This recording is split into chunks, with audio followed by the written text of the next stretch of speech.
microphone's rolling off, by the way. Hey, turn your mic on. Turn your mics Turn on. your mic on. Turn your mic on. Live? Okay. Right, check your Daryl, microphone. We're live. Daryl, we're live. We're live. Ours is Can you hear us, Brian? I can hear us. Brian, can y'all hear us? You are. You're on. Okay. We're on. Okay. Ms. Hagel, I think we're will gavel us back in from the break. We are now back live at 6:57 p.m. and we return it to Ms. Hagel. All right, we've got some really, when I think about, we had one group coming from our CTE department, and we think about the opportunities we give. These students that are coming up are from our health practicum. There are two sets of certifications that they can go after. And the reason I bring these up, especially the Adobe, but these next two, we partner with third parties.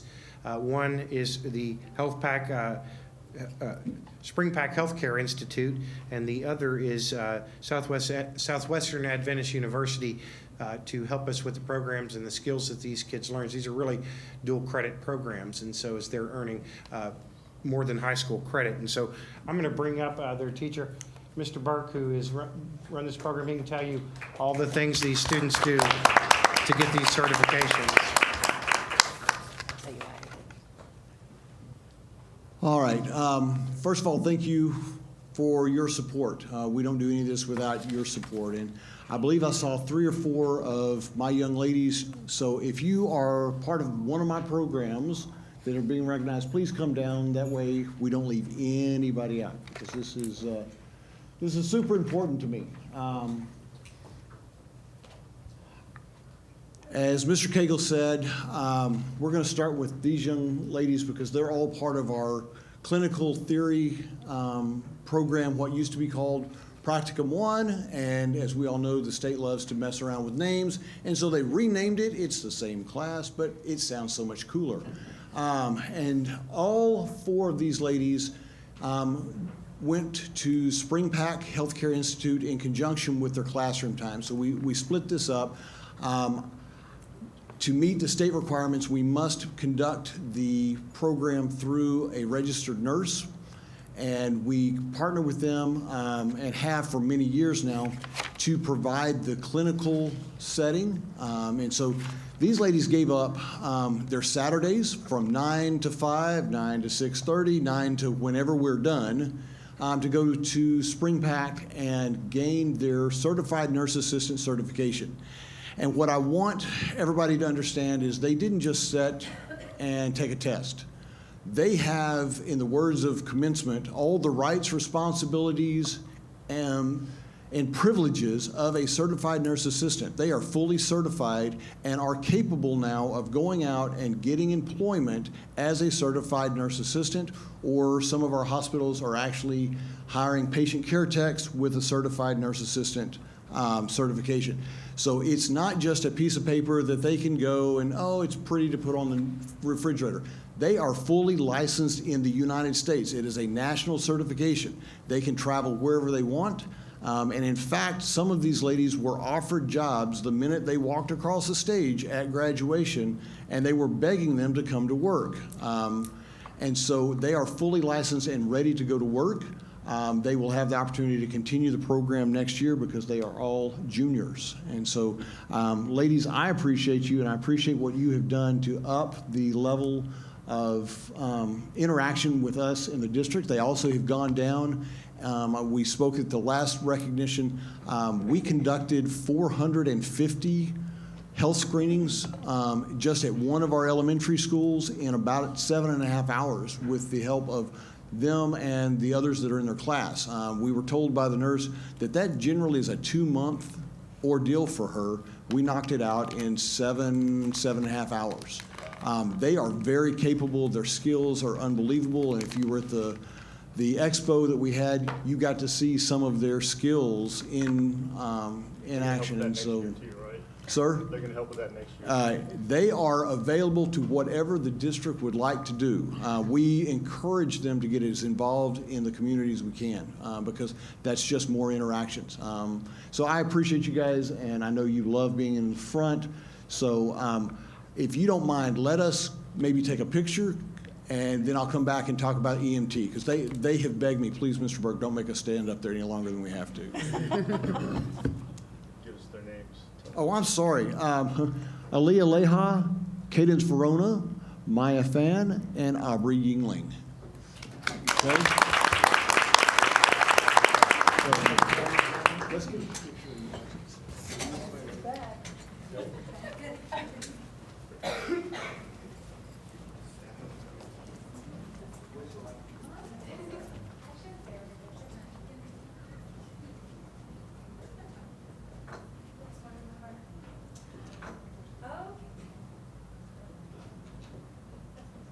Okay, big smile. 1, 2, 3.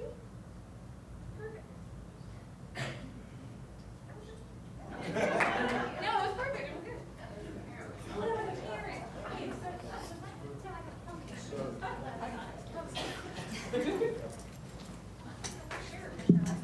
And I don't believe any of our emergency medical technician students will make it. They are all seniors. As you can quite imagine, this is a busy week for them. They are finishing up their last few days.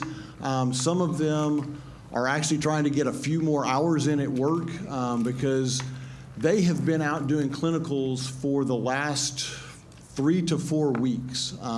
As part of our program, the state requirement, they must do 96 hours of clinical experience, and that is on the back of an ambulance or in an emergency room. They do 48 hours in each of those settings. And real life, again, it's not observation. This is observation, what we just saw.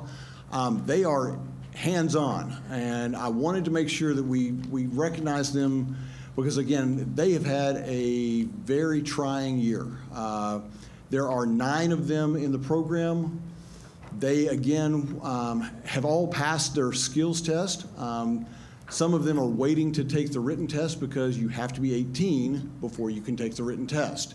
And some of them are very young seniors, and so they haven't made it yet. They do get 5 hours of dual credit through Southwestern Adventist University. I have not seen the actual transcripts, but I did talk to the instructor. And I think it's important to know that all 9 of them finished that 5-hour course with a 4.0. They, not a single one had a B on any assignment during the year that they conducted this program. Just so that you are aware, like I say, that 96 hours, they have seen everything. Unfortunately, 4 of them, I believe, 4 of the 9 have worked suicide scenes. All of them have been involved in CPR, in long-term cases. We have had one young man who actually worked a case that you may know that happened down in Keene last week or a week or so ago. He was the responder to that. So I think it's important that we know that they are hands-on, getting real-life experience. And again, once they pass the written portion of this, they get the last half. They also are nationally certified. They can take that certification and they can go anywhere they want in the United States and work as an emergency medical technician. They are fully licensed. They have the rights, privileges, and responsibilities that carry that.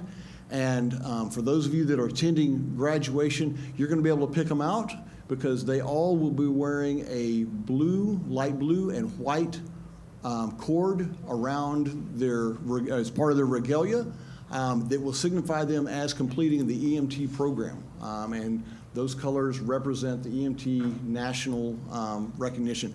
And so I just want to thank you because, again, this is not a program that is offered in a lot of places. The support that we have received from the board to provide the facilities and just the backing to trust a teacher to take, 17-year-olds and put them in those clinical situations and be able to get them through that. And at the same time, I don't know if Ms. Hunt or Ms. Long or our CIS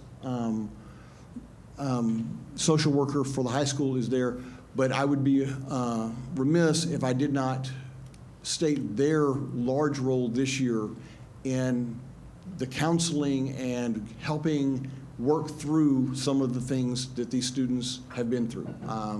It is not easy at 17 to see some of the stuff that they have, but they have also found that although it set them back at the moment, after working through with our counselors and our social worker and myself, the fire has really been stoked, and I have actually had a few that have decided that they want to change careers, and they are going to pursue paramedic and firefighter as a result. They've determined that they'd much rather be on the back of a box than be in a building. And so, again, thank you very much for your support and allowing me to speak about my students. I almost said my children, but my students. Thank you.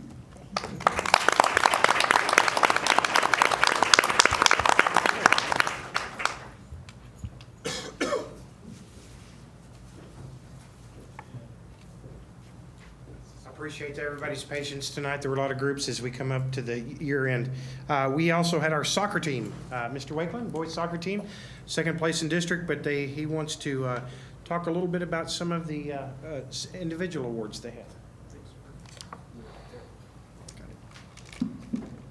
Hello, my name is Heath Wakeland, and I'm just finishing up my 8th year coaching here for the boys soccer program.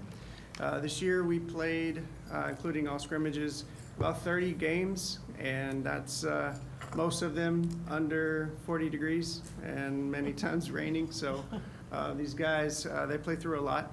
But tonight I really wanted to recognize, we had several get in those 30 games, we ended up losing 4, including our by-district loss to Brownwood, 5-4. It was a really hard-fought game. You know, any soccer game that you have a 5-4 score is a lot. There's a lot going on. So anyway, we did really well in season. We ended in second, and these guys, they fought really hard, and the coaches of our district recognized them, and so we had several on our team that got MVP awards at the district level, and so I just wanted to recognize those guys. We've recognized them and given them their awards at our banquet, but I will read their names and have them stand up.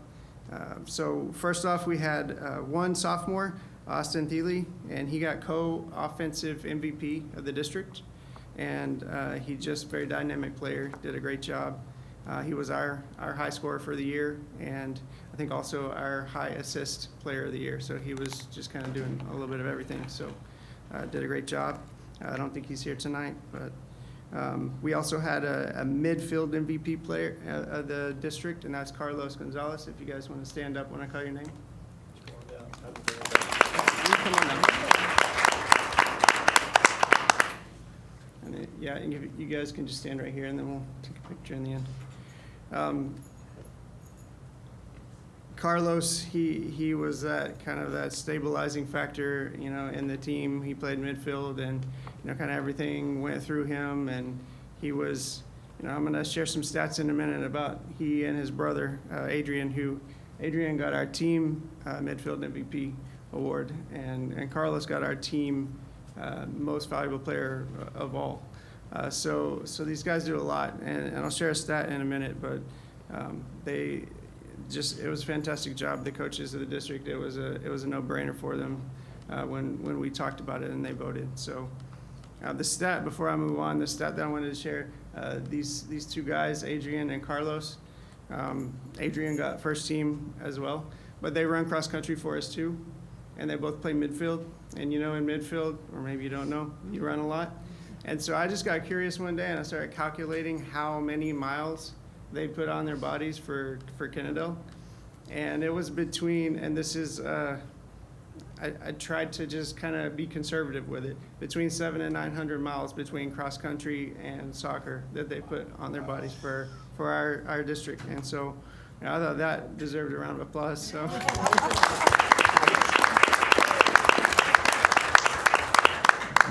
Okay, so we had Julius Perez, and he's in the back row back there. He got our newcomer award in our district for defense. He was our goalkeeper. Last year, he came and he said, "Coach, I think I might want to try soccer." I said, "Oh, okay." have you ever played before? Nope. Well, okay, what do you want to do? I thought about goalkeeper. I said, well, let's give it a shot. And he really did. And he gave it his all, and he made a lot of progress, and he was our starting goalkeeper this year.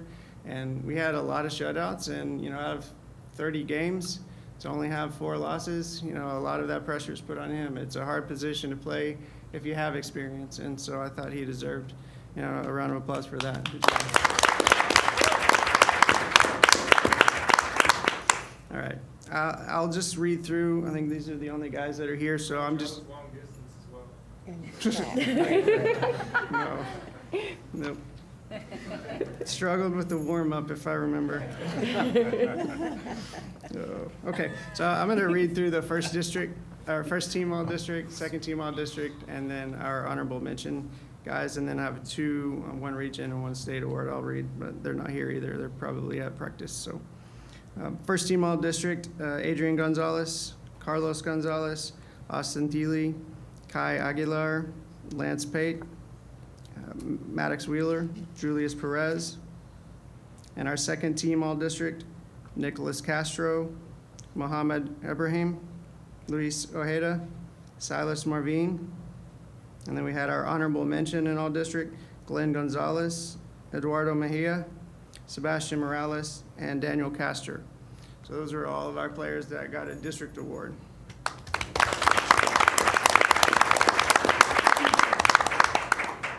And then Maddox Wheeler, he was our captain this year. He's graduating and this year, and he received All-State for academics. And so, you know, that's something that I impress on them, and it's important. And so anytime they get that honor, it's a big deal because, you know, you have to keep your grade point average up and you have to do well also. So. And then we also had a sophomore, Kai Aguilar. He got recognized at the regional level, honorable mention all region. So we had a great group of guys this year, and I'm super proud of them. So thank you.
No.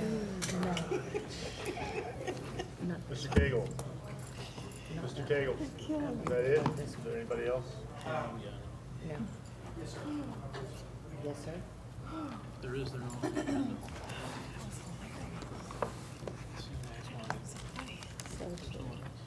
I think that's it. And students, you can leave if you're still out there. We'll give you just a minute before we continue the meeting. She's waiting on that cue. Thanks, guys. Okay. Thank you.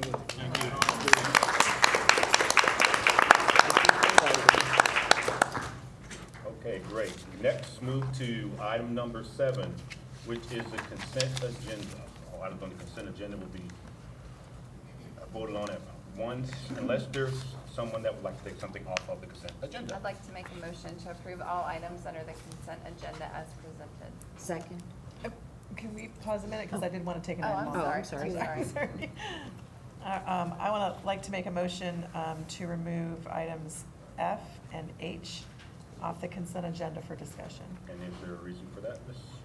Douglas? Yes, I have a question about reimbursement expenditures. Okay, so in order to remove something from the consent agenda, we have to have a motion and a second to remove it from the consent agenda. Second.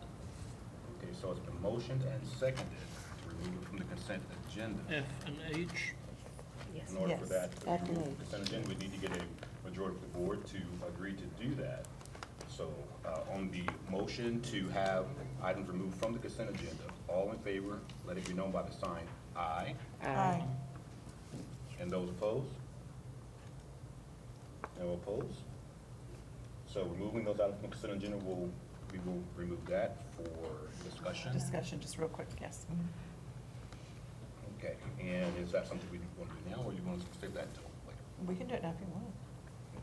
Okay, and your question, Mr. So maybe for, So Adams, you want to come down? Yeah, yeah, yes. yes. So can you just help me understand for items F and H, I think the way that I read them, those are reimbursements for previous expenditures, correct? That is correct. So we're using the bond that was recently passed, we're using expenditures from that bond to pay back those expenditures. That's correct. Okay. So there's just been some questions in the community about the ability to do that, to use future or current funds to pay back previous expenditures. Can you just explain our ability to do that, our authorization to do that for clarity, please? Hang on. At the March 28th board meeting, we adopted a resolution to reimburse ourselves for expenditures that were occurring if the bond passed. Well, these two sections, the bond did pass, and that resolution became real life. So that's what we're doing, is reimbursing ourselves for those items that were disclosed in that resolution of March 28th. And so that resolution, by us passing that resolution, that's what gave us the authority, the ability to do that? Yes, ma'am. Okay, so otherwise, you wouldn't ordinarily just be able to do that. It would take the resolution and those measures for us to be able to do it. Before we expended the funds, so, Okay, gotcha, okay, okay? perfect, thank you. Was that both of the items? Awesome, okay. Any additional questions regarding any items on the consent agenda? No. Then I go back to Ms. Villagomez. Do Then, we need to add them back? that's, yeah. Does it have So I to- make a motion to put them back in the consent agenda after our discussion. Second. All right, and it's been motion and second that those items be removed back to the consent agenda. All in favor, let me know by aye. Aye. Any opposed? So those items are now back on the consent agenda. So now I'll make a motion again to approve all the items under the consent agenda as presented. I'll second. It's a motion by Ms. Villagomez, second by Ms. Cruz Perez. All in favor, let it be known by aye. Aye. Any opposed? And the ayes have it, and the consent agenda passes as read. We now move to section number, what's that? 8A. I'm sorry? 8A. We now section 8A. Okay. And I will go to Mr. Jeet. And we'll turn it over to Mr. Antonio Mailer with Alliance Architects. He's going to give you an update on where we stand with the baseball and softball concession stand. So good evening and thank you. I know there was some question about how we're going to proceed in bidding. So this schedule right here, I have roughly 58 days in there for bidding. The reason I have that number in there is that would be your next, not your coming up board meeting, the one in June, but the one in July. If we tried to do it for the one in June, that would be rather soon to try to get the bids back. But it is possible if we want to be aggressive and do that. Now, all of my schedules, I've made an assumption of around 4 to 5 months for them to do the construction. They should be able to finish it in 4 months, but I would rather have a schedule that has 5 months in there. We've seen some rain come through, and so I just want to make sure we kind of factor something else in there, just in case. So as you see here, the dates, the highlighted is 7/20. I believe that's a Thursday, so I believe that is probably when you're gonna have your board meeting.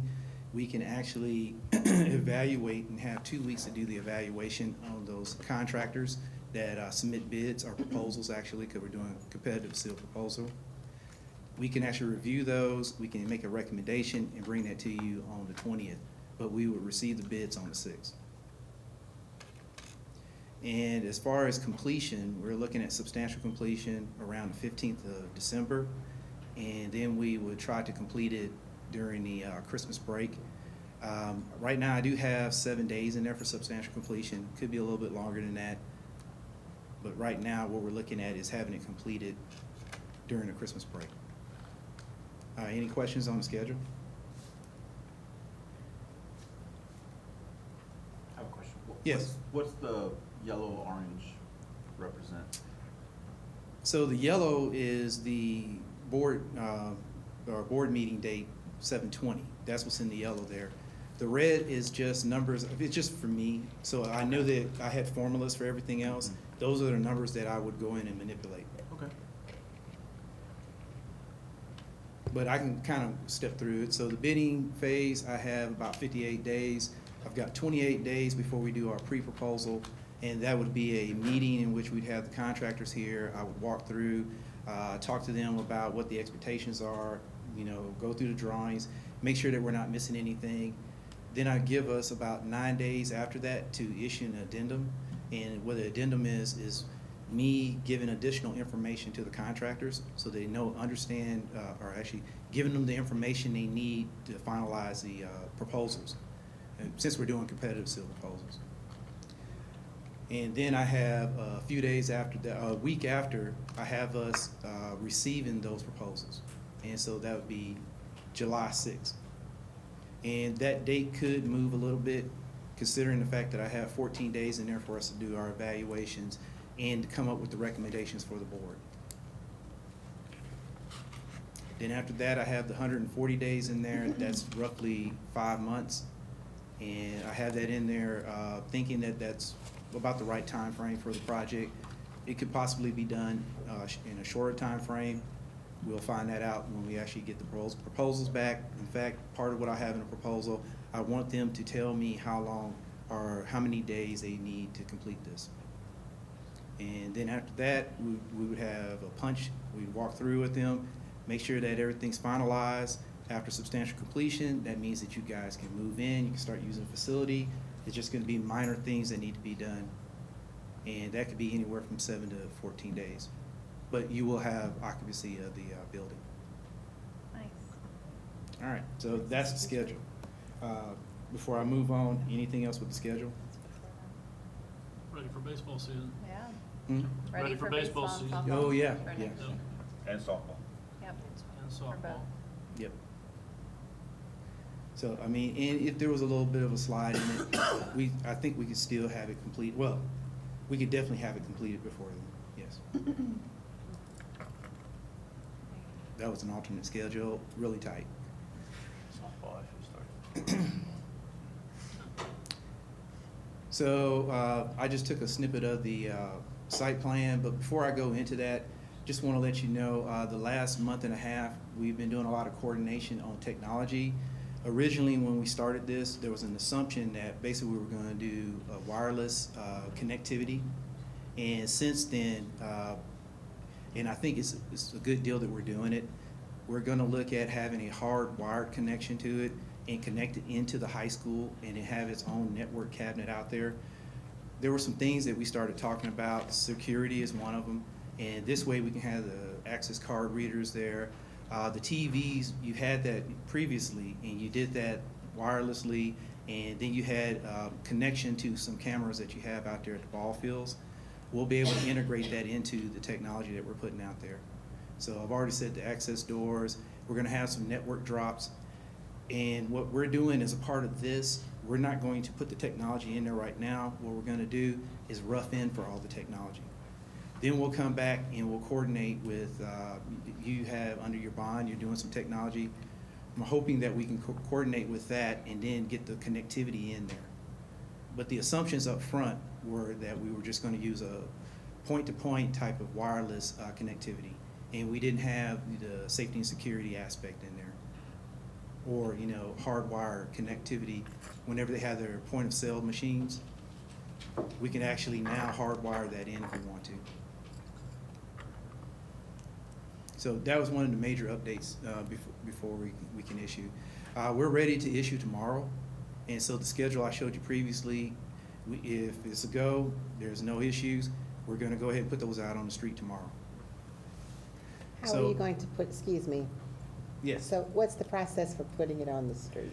Okay, so I'm gonna use a plan room, and in the past, I served as the plan room, and I would actually contact, like AGC, which would be General Contractor Guild, and I would contact a lot of contractor, what is it, yeah, so what would you refer to them as?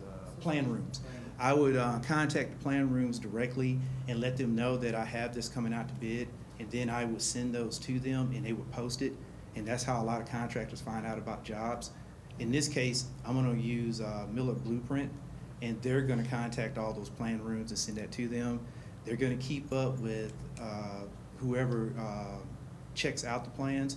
So what you can do is actually get them offline. You don't have to actually have them printed.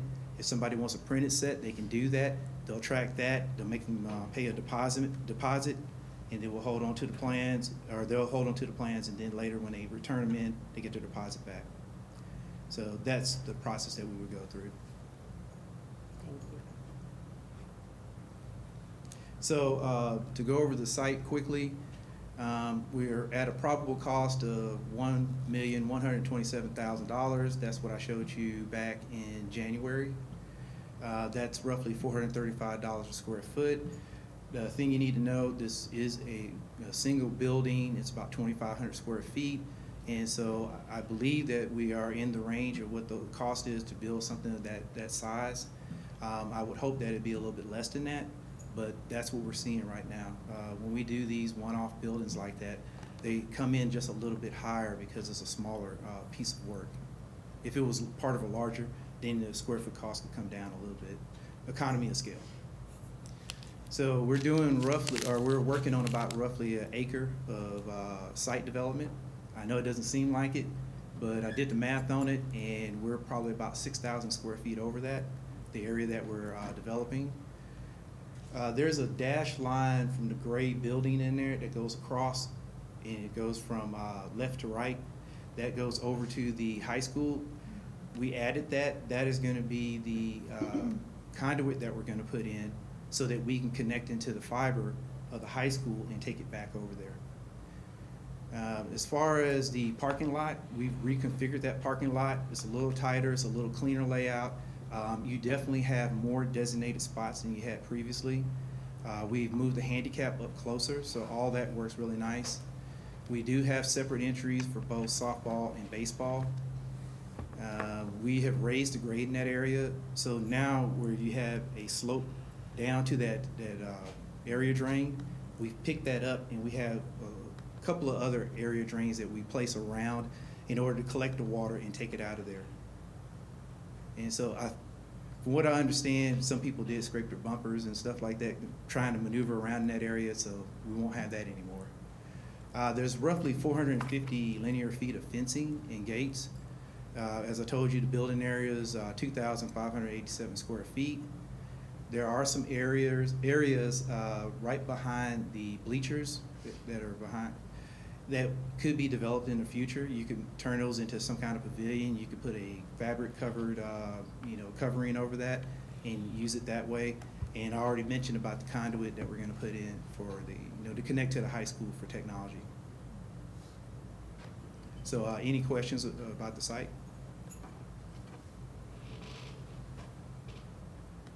All right, I'll move on to the floor plan. So in the floor plan, I already talked to you about this. We have the two sides that you enter from, and we actually have a gate. So if you start from the bottom, the second column up, that's where we're going to put the double gates there. And so this way, when you come up to the building, you cannot get into the ball field itself or to the concession, but you can come to the ticket booth. So if you want to do some pre-sales or something like that, someone could come up, do a pre-sale, come back later, and then go into the game. So that's what you see there with the two red arrows. And so on both sides, we have concession, we have a ticket booth, and then we also have storage off of that. So at the concession, we have roughly 27 linear feet of stainless steel counters, and they'll have drawers underneath it and a undershelf. Also, we have some stainless steel cabinets in there. There are about 12 linear feet of that. We have a TV in each of the concessions on both sides, so that while the workers are in there, they're, serving, they can actually see the ball game at the same time. We have a 3-compartment sink. We got location for merchandiser, refrigerator, and ice machine, and just various other things. We have shelving in there too. So you have a women's restroom. We have about 14 toilet stalls in there. We have 4 lavatories, 3 hand dryers, and then in the men's, we have 4 urinals, 3 toilets, 3 lavatories, and 2 hand dryers. These are the rooms that we put the hand dryers in. Now, as far as the family restroom, it's a single use, and it has a changing bench in there, and it also has paper towels instead of hand dryers. And we did the same thing in the shower. We put paper towels in there too. So we did not put hand dryers in there. If that's something you guys want us to do, we can actually go back and add that very quickly. The assumption we made on the rest of the toilet accessories, which would be your paper towel dispenser, your toilet tissue dispenser, your let's see, toilet paper. Let's see. Yeah, well, some of these items you can actually get from your supplier who supplies your paper products. We just assume that we put it all in there for now. So if for whatever reason we need to save some money, that's a place that we can save some money. And the locker room that's in purple there, that's for the umpires, and that can actually be used by the coaches too. Any questions on that, on the floor plan?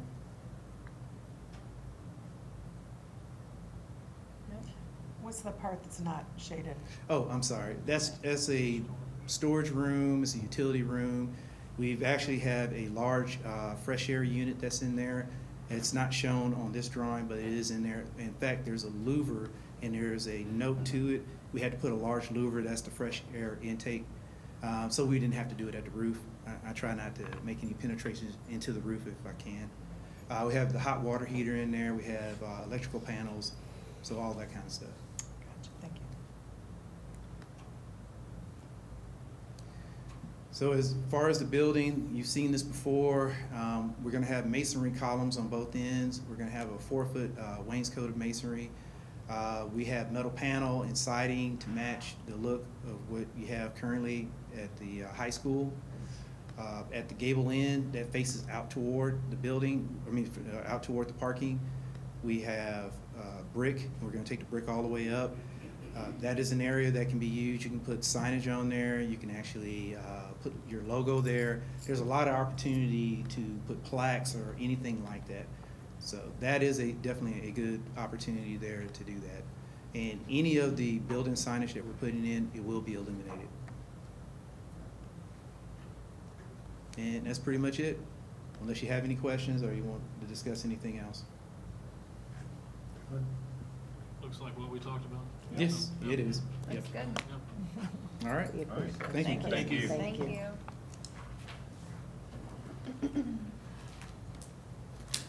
Okay, we'll now go to 8B, local access and progress monitoring for HB3.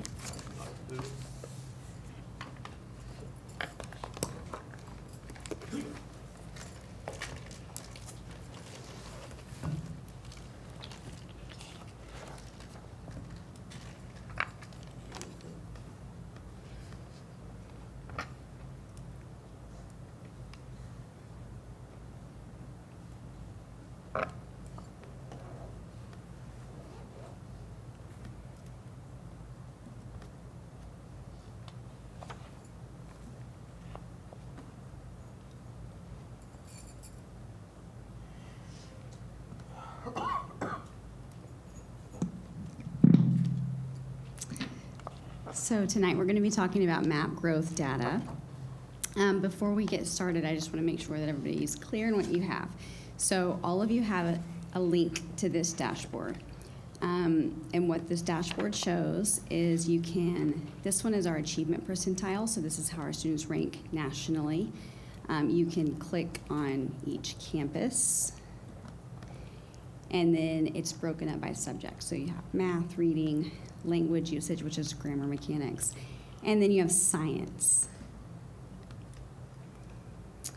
This is the percentage of students who met growth. So we have it broken down by campus, broken down by subject.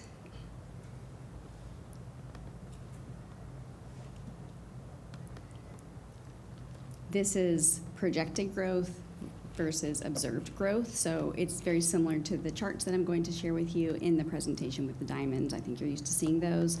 Again, broken down by campus, broken down by subject, and it goes on and on. So all of the numbers and information you could ever want, you have at your fingertips, and it's very easy to access. In addition to this dashboard, I've also given all of you access to all of the map reports. So you have the overall grade level, content area, you have it broken down by programs, so special education, English learners.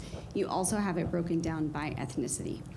So tonight, for the sake of our livelihood and dreams of sleeping at some point today, I'm going to just hit on some very specific pieces, but you have access to any of this at any time, and I'm always happy to ask or to answer questions. And with that, we will get started. So tonight, I am going to give you an update on our MAP growth data from BOY to EOY. So beginning of the year to the end of the year. This is something at this point, I think we're all beginning to become familiar with it. Just as a quick reminder, these are the different subjects that each grade level takes all the way through high school. And I will say in high school, we have split off into Algebra 1, Algebra 2, Geometry. So we're still working through those particular pieces in terms of comparison because it's the first year that they've offered it, so it's the first year that we've done it. So another reminder, we administer the tests 3 times a year, the last one being in April. So something that's important for our board and for our district is that we focus on growth.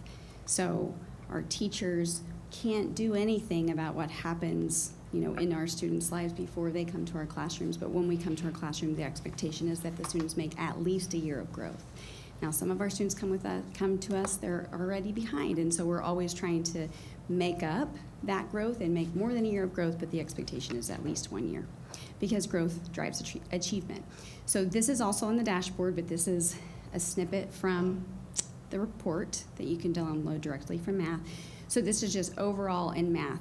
And because we split up into content tests for the high school this year, we're still working through it, but the math is not included for high school here. So what you can see is that for the first time, this is great news, almost all of our grade levels are coming really close to the projected amount of growth, and some of our grade levels are making even more. This is particularly important for our 7th and 8th grade math because they have struggled, and as you saw at the beginning of the year when I presented last year's STAR scores, we are making some gains there. So this is the chart, and this is what I think that you were asking about when I presented this information in February.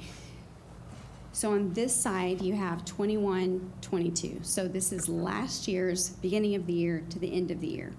So you have projected growth versus growth. And then at the very bottom, you see the total. So we just added all those numbers up so that you can see what's the difference between the observed growth, the projected growth, and the actual growth. So here, we're down 11.6 in terms of what was observed versus what was projected. So the projected column is, the hope was we'd get to 100.6. We actually made it to 89, so it's negative 11.6, which is 22% when you just break it down by grade level. So the ones in green, we counted those as positive, divided by the total number of grade levels that were tested, and we made it into a percentage. That's 21, 22. I don't have these squares on all of the slides, so I'm just showing you where everything is. So this is 22, 23. This is this year's data. So you can see observed growth versus projected growth, and then the column next to it, you can see what the actual growth is. So for example, in kindergarten, we made a little bit more than the projected growth. And so last year, we missed the mark by 11.6. This year, we missed the mark by 3.1 as far as growth overall. But we went up from 22% to 44%. So that shows a gain of 22% for this year. This is overall in math, K-8. So then we get to reading. And so again, it's very similar. So you have 21, 22. That should actually be over 1, so observed versus projected, but then you can also see the growth here. So it's negative 2.2, 22%. Then for this year, we have observed versus projected, which is negative 3 versus negative 2, so 33%. And so we're up 11% for reading. So language usage again, grammar mechanics. And one thing that's interesting and important to note is that up until this point, grammar mechanics were only tested at the state level in 4th, 7th, and high school. This is the first year that all of those questions were embedded on the reading test. So the projected proficiency for MAP data based on state norms in Texas are not going to be accurate until at least next year. So language usage, reading for this year combined, and so we don't have really a good picture of STAR quite yet. So we have projected versus observed. Then we have this year, observed versus projected. So we did see a decrease in language usage, and so it's broken down by grade level there. In science, so 83% of our students met their growth measure, and so that's where that was strong. Last year, 21-22, we had a strong year for science. So for this year, we're at 43%, which is higher than some other areas, but because we were so high last year, we have negative 40. So we've talked about this before, but we're looking at just grade levels from year to year. Another important approach, a way to look at the data, is a cohort comparison. So in this particular case, this is the percentage of students who met or exceeded their individual growth projection. So what we were looking at previously is an average of all the students.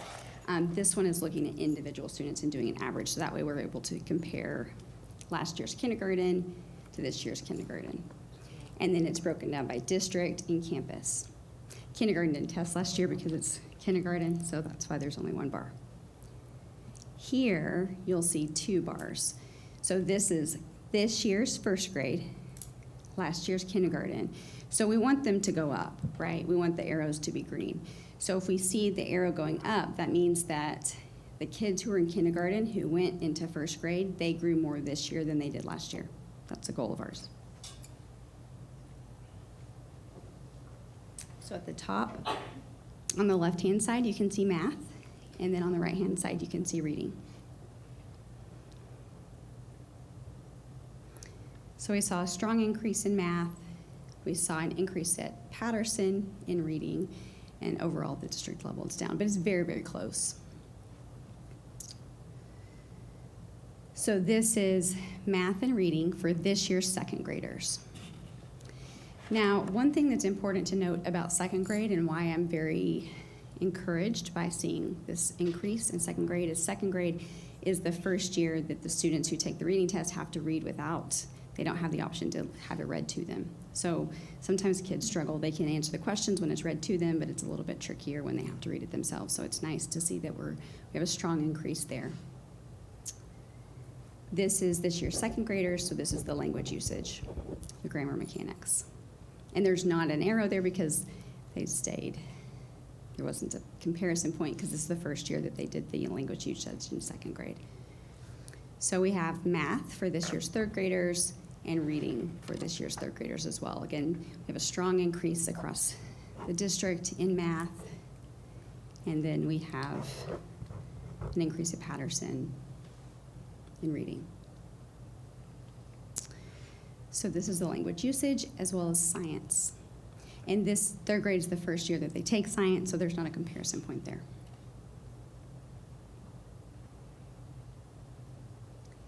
So now we get into the fourth graders from this year.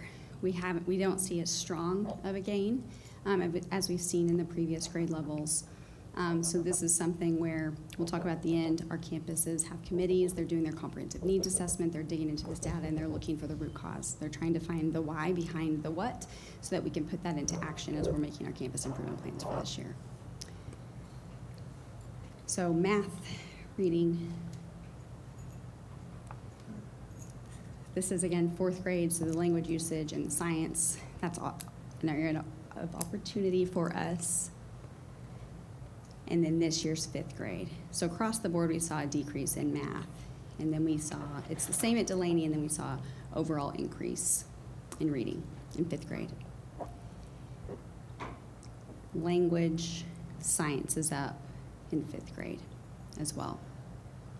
So one thing that I am particularly concerned about, that we're gonna be talking about more in the principal meetings, is that language usage up to this point was only tested in fourth grade and seventh grade, and so you expect to see strong numbers there because the teachers are used to that particular area being tested.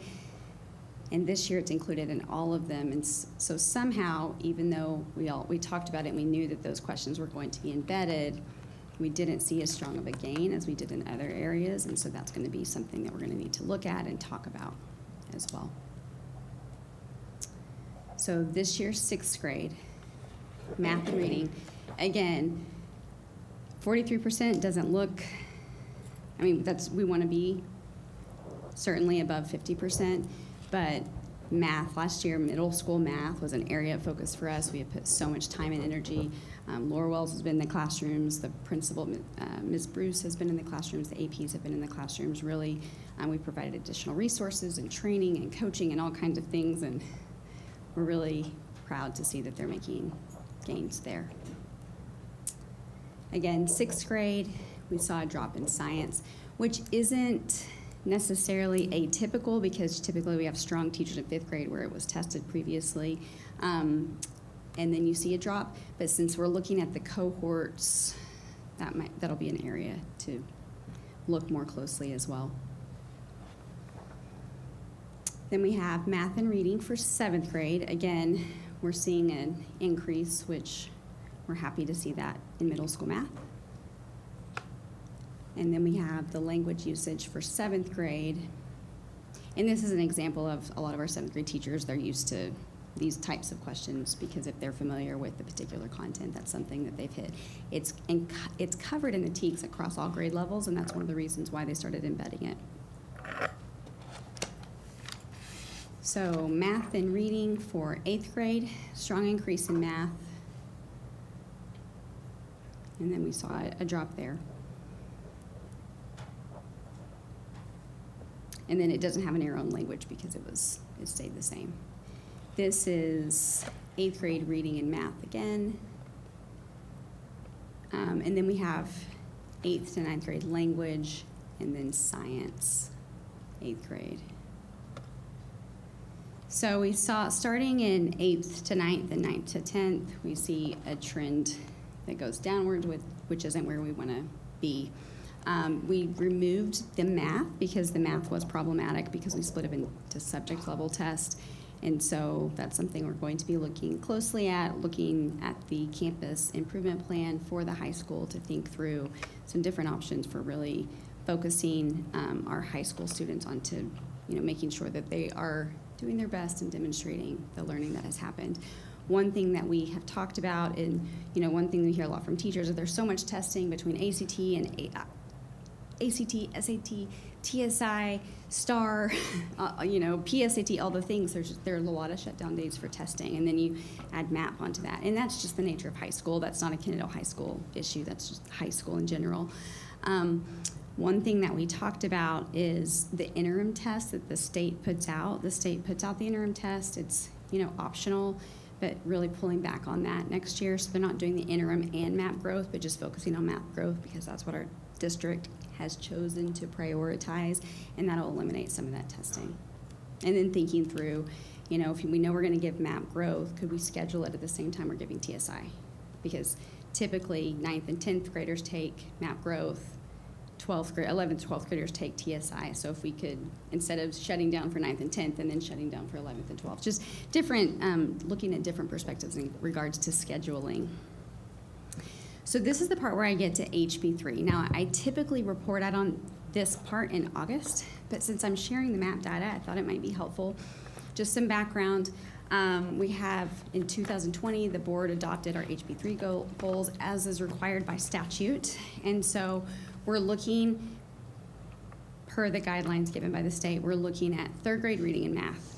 So we have to have overarching goals for STAR, which we're not going to know that, and I'm not going to be able to report out to you until the fall. Who knows when? We'll just wait on the legislators. But we're looking to go from 54 to 60.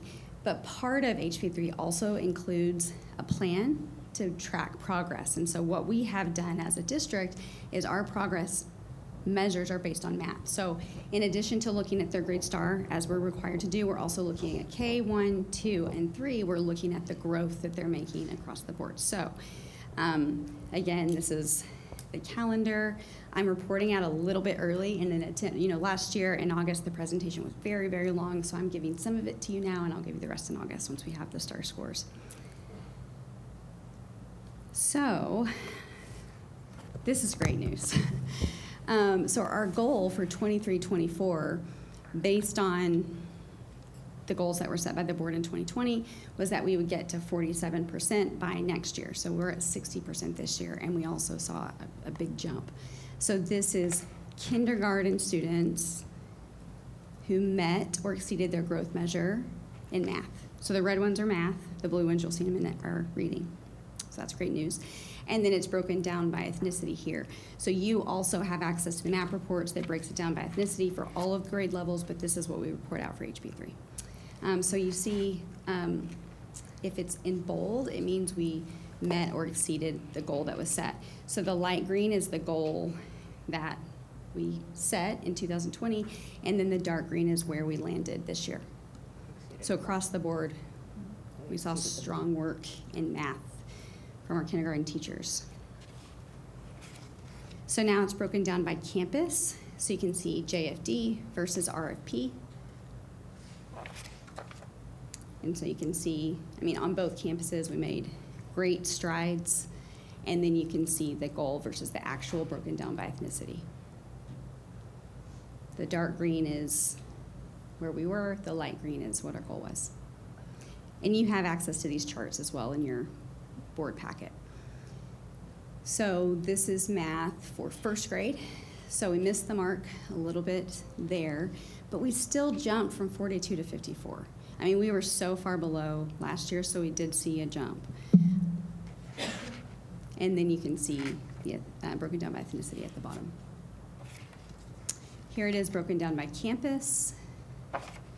So again, you can see big jump between last year and this year, and then you can see. Now, if it has the asterisks, what that means is that we don't have enough students in that particular subset to report out publicly, so that's less than 10, or less than 25 in some cases. So this is second grade math. So you see we exceeded our goal, hooray, cheers. And then you see we had strong work in math in terms of breaking down by ethnicity as well.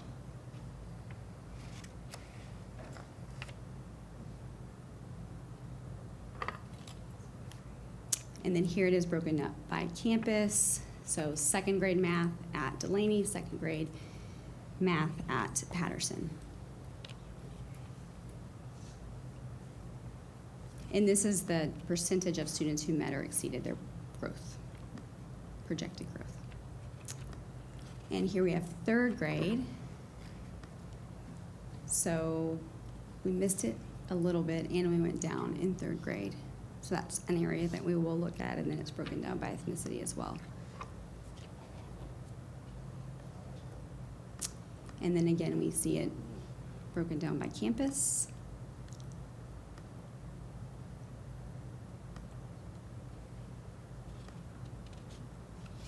Now we get to reading. So the blue charts are reading. So we exceeded our goal. Hooray, we even exceeded our goal for next year for kindergarten. And then you can see in bold where we met or exceeded our goal when it's broken down by ethnicity as well. And then here it is broken down by campus. So we had a strong showing at Delaney, but we still saw an increase from Patterson. we didn't meet the goal, but we still saw a huge jump from last year. So this is first grade reading. We did see another decline here. And then it's broken down by ethnicity as well. And then here it is by campus. So here it looks like the campuses performed about the same. Both of them missed the goal. We saw a small increase at Patterson, but we saw a decline at Delaney. We exceeded our goal for second grade in reading. And then you see it broken down by ethnicity there. So exceeded the goal at Patterson, didn't quite make it at Delaney, but they were higher. So this is third grade. And then again, broken down by campus. So this is something that now that you're seasoned board members, I know that you know this is the time of year that each of the campus principals, they lead their comprehensive needs set. They conduct a comprehensive needs assessment. There are committees at each of the different campuses who are breaking down all kinds of data, looking for the root cause and making a plan that will go eventually into their campus improvement plans. One thing that I'm not reporting out on publicly is that we did have a spreadsheet where it was not only broken down by grade level, but also broken down by teacher. So looking at particular teachers and their students and how well or how they were growing. And I shared that with the principals right after they did the administration, and we talked to them about using those in staffing decisions, using those in placement decisions. And so that's something that happens internally that I think will drive us forward. But you'll get to see the campus improvement plans next fall. And that is my report on MAP growth. What questions do you have?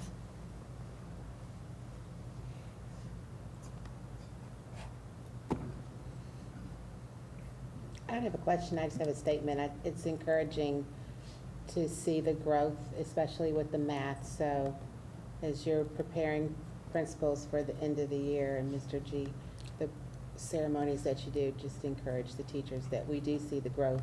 We're proud of the growth. We see that there's areas for improvement in everything, but we do recognize Yes. their efforts. Absolutely. And we did get a grant. Laura Wells led the charge on this one. We did get a grant for middle school math this year where we got additional materials, print and digital. We got professional development and coaching on the Carnegie resource, which actually our district adopted during the math adoption several years ago, but up to this point they weren't using it. We saw what we're doing isn't working. We need to just try something else. It was challenging because change is always challenging, but we've seen results from it, even from people who were more resistant at the beginning. So that's encouraging. And moving into next year, we've received another grant for Amplify to help kind of supplement some of the areas of reading. So we have middle school math, and now we're looking at adding Amplify as well with the same kind of PD and coaching and all the different pieces that we didn't have this year. So I'm encouraged by that. I also have a comment too, and I know that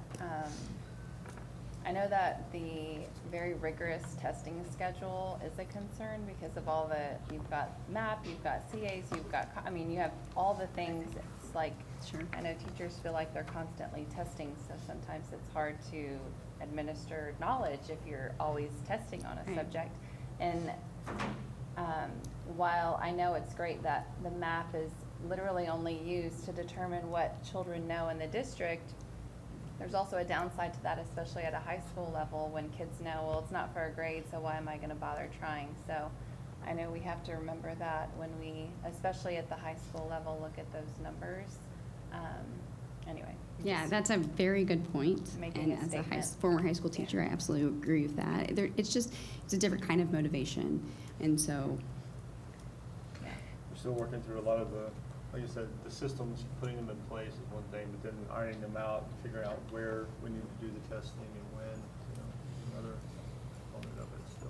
Looking But I- forward to hearing how the action plans play out in Yeah. the campus improvement plans in the fall. the principals are excited to present them to you. Yeah, and I'm glad too that you mentioned, because I know it's always been whatever, about like if you've got, you're reporting on a grade level, but then you might have one or two that their numbers are really great, but it's good too for those other staff to learn from. If we have a teacher who's doing great stuff, I want to know what that teacher's For doing. sure, Let's share yeah. it. Yeah. We're not gatekeeping here. We want to Yeah. make sure that we're using the Definitely. data to make meaningful improvement Yeah. across the district. Thank you for your presentation. Thank you. Thank you. Thank you, Dr. Vu. All right, move to a section where business items that are requiring action, so we'll go to 9A. Mr. Adams, you come on up. The resolution to extend depository contract with Wells Fargo Bank.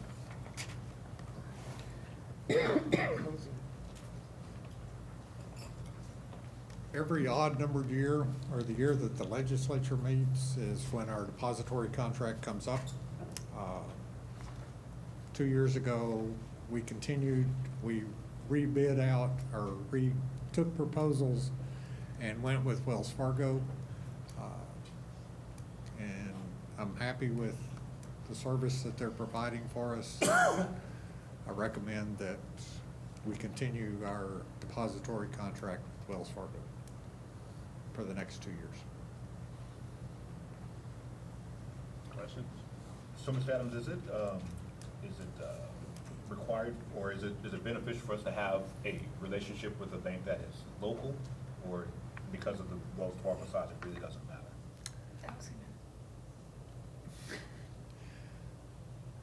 I would say yes, it's very advantageous to have one that's local. We have Oscar Hernandez is his name. He's our direct representative. He talks to me occasionally. Usually whenever I have questions, he thinks everything's running fine unless he hears from me. So he's an excellent relationship manager as far as I'm concerned, as far as helping me find things. I guess 4 years ago, we went to Positive Pay, where I upload all of our checks that we write. And if I haven't uploaded it, they won't pay it. So. Does it affect us, the fact that they're actually closing our local branch? Yes, ma'am, on That August the was, 16th. you're like, it's great that they're local, they're leaving us. But we have no other We have bank nothing else, in the right. district. So, So, of course, they do have a branch up Debbie on Lane? Little Road they're and moving. Pleasant Ridge. So It's down the street. maybe a little further for our secretaries to take money to be deposited. Of course, most of our stuff is done electronically anyways. Any questions for Mr. Adams? All right. Okay, Thank you. Mr. Adams? I move to approve the resolution extending Wells Fargo as our depository for the next 2 years. That is motion by Mr. Glovier and seconded by, is that Ms.? No, that's Ms. Villagomez. All right. All in favor of extending the depository contract, let it be known by the sound aye. Aye. Any opposed? And the ayes have it. And that is carried. Thank you very much, everyone. We now move to section 9B, discuss and consider approval of the addition of authorized representative for First Public Lone Star Investment Pool. Mr. G. Mr. Adams. Mr. Adams. Currently, we have myself and Mr. G as our authorized representatives. Something happened to one of us. Most of the transactions that I deal with Lone Star, it takes two people. So if Mr. G's gone or I'm gone, I would like to add Dr. Vu. I've talked to her about it, and Stephanie Rampy, who is my purchasing specialist, sits right outside my office as additional authorized representatives. I don't see them being authorized representatives very often, but in case me or Mr. G is not available, I think we need some more. So just for clarification, Mr. Adams, you're suggesting that we go from only 2 authorizees, that's the right word, to 4? Yes, So sir. we can always have 2, in case Right. someone's not available for whatever reason. That's correct. Questions? I'll make a motion to approve Dr. Julie Vu, Assistant Superintendent of Curriculum and Student Services, and Stephanie Rampy, Purchasing Specialist, as authorized representatives for Kennedall ISD for First Public Lone Star Investment Pool as Motion presented. by Ms. Villagomez. Second. And I think Mr. Glovier got that, so Mr. Glovier is the second on that one. All in favor, let it be known by aye. Aye. Any opposes, nay? And the ayes have it, and that motion is carried as well. We are now to 9C, discuss and consider approval of the JJAEP Memorandum of Understanding for 23-24 school year. I will have Dr. Devlin present this. Good evening. So every year, the Juvenile Justice Alternative Education Program from Tarrant County sends out a new MOU, Memorandum of Understanding, to each of its partnering schools for the board to review and sign and approve. The only changes to this year's MOU was they decreased the minimum and maximum amount of stays for sending students, as they had a high population this year and weren't able to house them all. So they decreased minimum stays and maximum stays, which is in the MOU in your agenda. Any questions?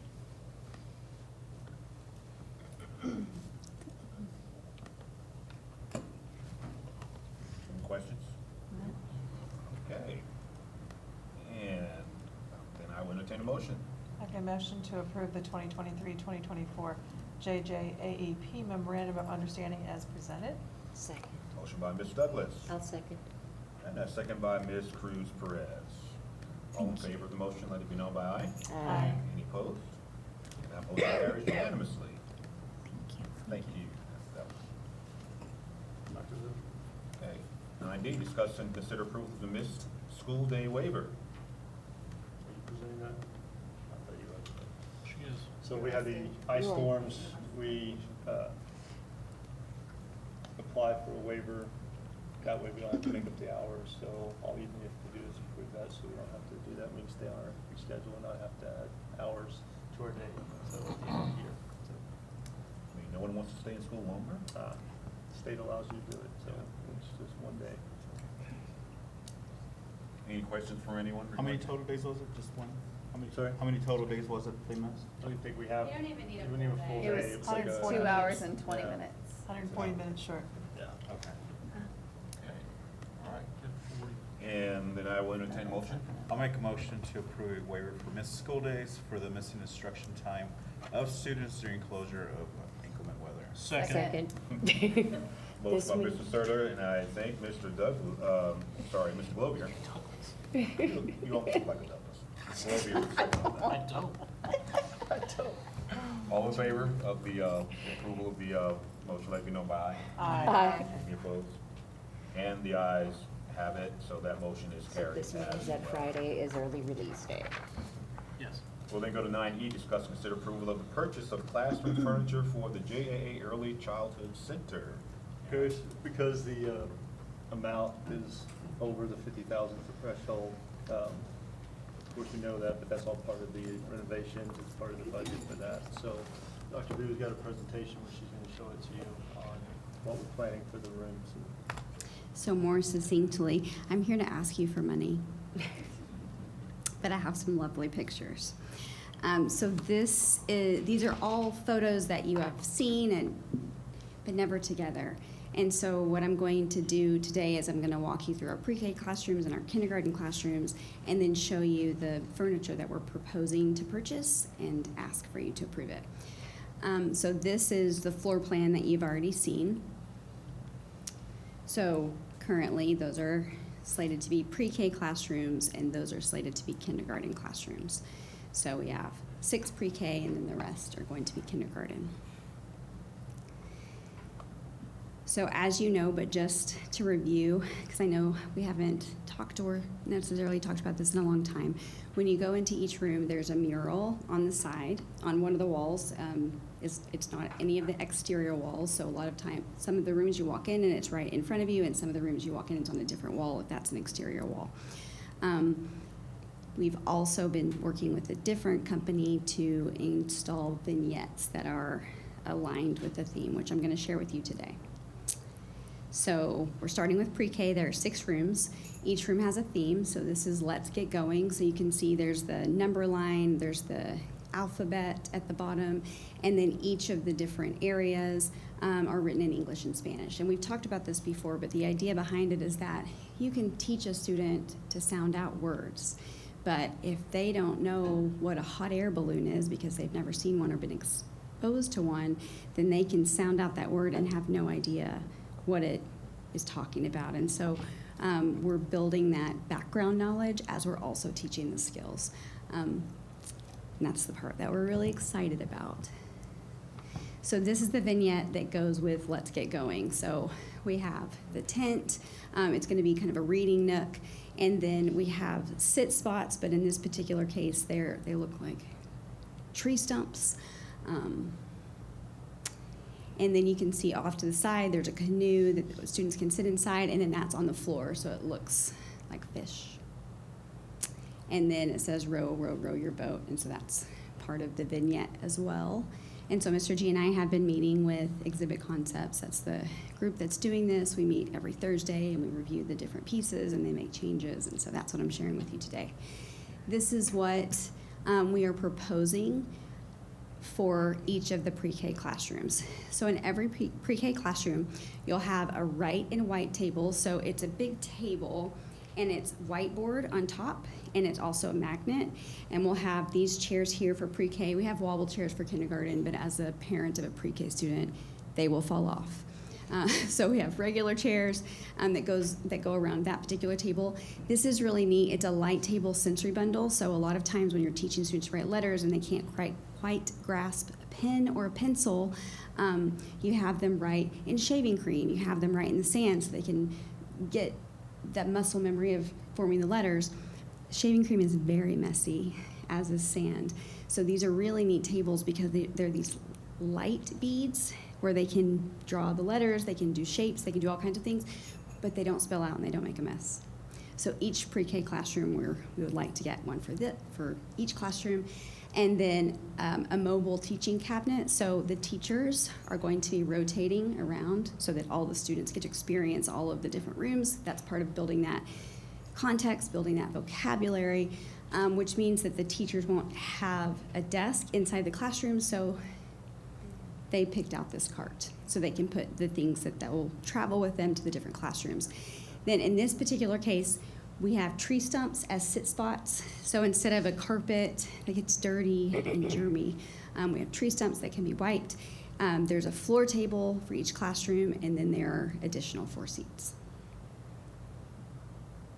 The next one is construction. So same, you have the number line, the alphabet, you have everything in here that's labeled in English and Spanish, and then when you see the white rectangle, it's a door.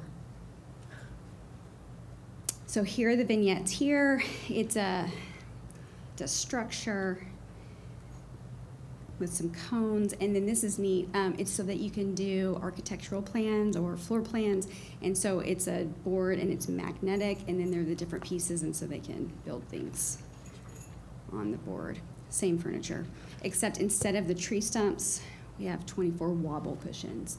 So the state says that we can have 22 students in each classroom without having to get another teacher. So we're getting 24 just in case we go over just a little bit. So my community, so you'll see this in kindergarten. So in pre-K, we have my community. So it's things that students might see around their house. So there's a clinic, there's a vet's office, there's different kinds of things. And then whenever we get to kindergarten, it's our community. So you'll see a courthouse and things that are part of a larger community. So we're starting small and growing outward. And so here are the vignettes that go with this particular theme. The round piece in the middle, they have it set up so they can be a sensory bin, but there's nothing in it. That's part of what the teachers are going to come together over the summer to put together some theme-aligned materials for kids to work, and they'll go in that bin there.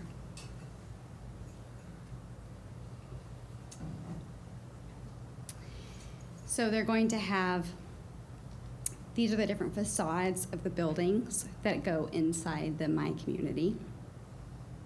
This is really exciting. I don't see you smiling, but I think you're doing it in your head. So this is the bus that goes in My Community. We had them add Kendall ISD. Yes. This is the ice cream truck that goes in there. We're having them put Arthur's ice cream. And then again, same furniture.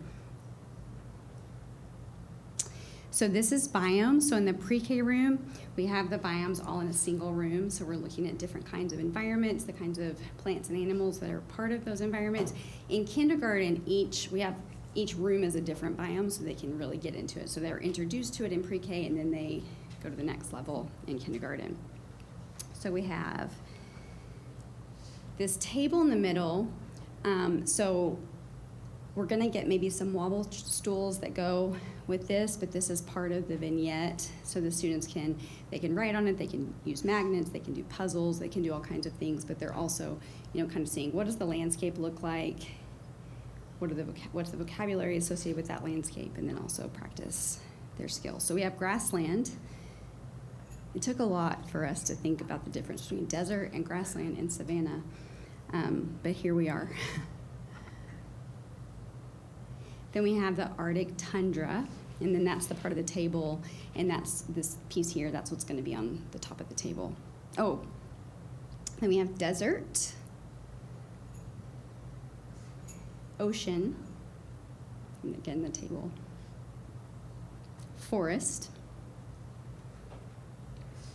and then these are the classrooms. So one thing that we were talking about today, they also have leaves that are sit spots, and so we were thinking maybe at least some of the wobble cushions might be replaced with leaves, because we're looking for different sit spots that go along with the theme. But it's going to be 24 something for the students to sit on. Here's the zoo. So when we met with them, we met with Huckabee a couple times. We kept, can you add more animals? Can you add more? How about, and so it's full of animals. You can't see it as well. The line there, that's where there's a corner, that's where the wall is separated. So the vignettes here, we have a table, and you'll see a close picture of that in a moment, but we have life-size animals, and then we have the place where you can do measurements for the giraffes. They can measure the giraffe, and among other things. I think that was Mr. G's idea, so. And then in the floor, there's the different footprints from the animals, so they can talk about, when the animal steps, this is what it looks like, and here are the differences between the different pieces. Here's the ruler. And this is the top of the table. So some of the tables are magnetic, and then some of them are just, they're tables so that they can do different activities. This particular one, they're puzzle pieces that have magnets, so they can put different pieces together. Learn about the animals while also learning about part to whole. And this is the zoo classroom furniture. Wonderland, it's themed around fairy tales, and so there's different whimsical pieces included there, again with the number line and the alphabet. So this is one of the vignettes. It's a little reading nook, and then this is a book, and you can kind of see up here what they're working on in this other corner. And so that's what's going to be on the ground, and so when you look up close, it's different kinds of flowers. And then these are the pieces that are going to be on the wall. And then that's the book, and it has a frog in front of it. It's pretty big. More furniture. Is So is this like a screen? Like, how is this applied? It's not gonna be vinyl, like stickers that they could. So it is applied to the wall, but they've assured us that they've done this lots of times. It's not something you can easily peel off.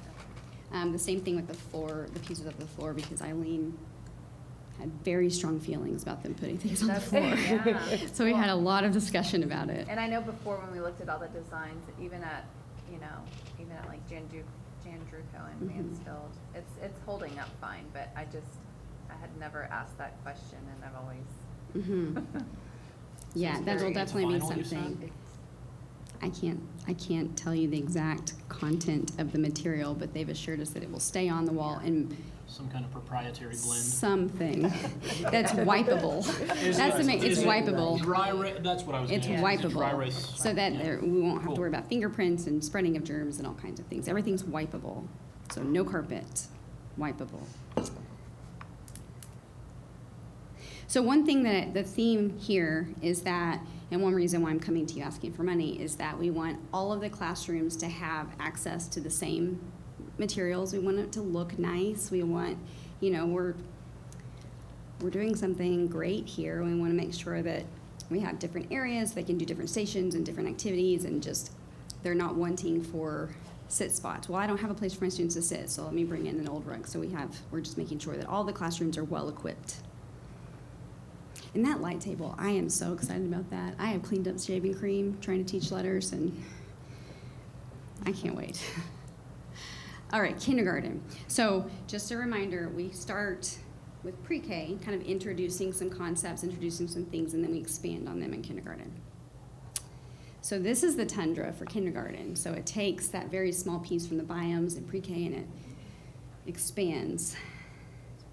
You can see the whale, the beluga as well. Oh, there's a narwhal. We asked them to add that and they did. No, 'cause it's buffalo.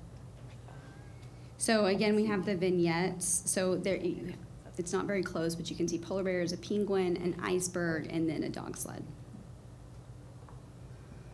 So this is the furniture that we're looking at for kindergarten. So same white and wipe table, but instead of the stationary chairs, we have wobble stools. Light sensory table, same book cart, and this is something Ms. Wells went and talked with the teachers and said, here's some different options. They picked it out. That's what they asked for. They have wheels that are easy to move. I really like this. So in pre-K, it's a lot of experiences and, working with just different pieces, putting pieces together. They're writing in shaving cream, they're writing in sand. Well, in kindergarten, they have to learn how to write with pencil. They have to do some things at the desk. And so these desks are really cool because you can put them together. You can make a circle, you can make a semicircle, you can do pairs, you can do a lot of different shapes with these desks. I mean, if you wanted, you could do an S. And so it gives the teachers a lot of different options for collaboration, for group work, for individual work, and they all have wheels. Can you go back to the picture, Artie?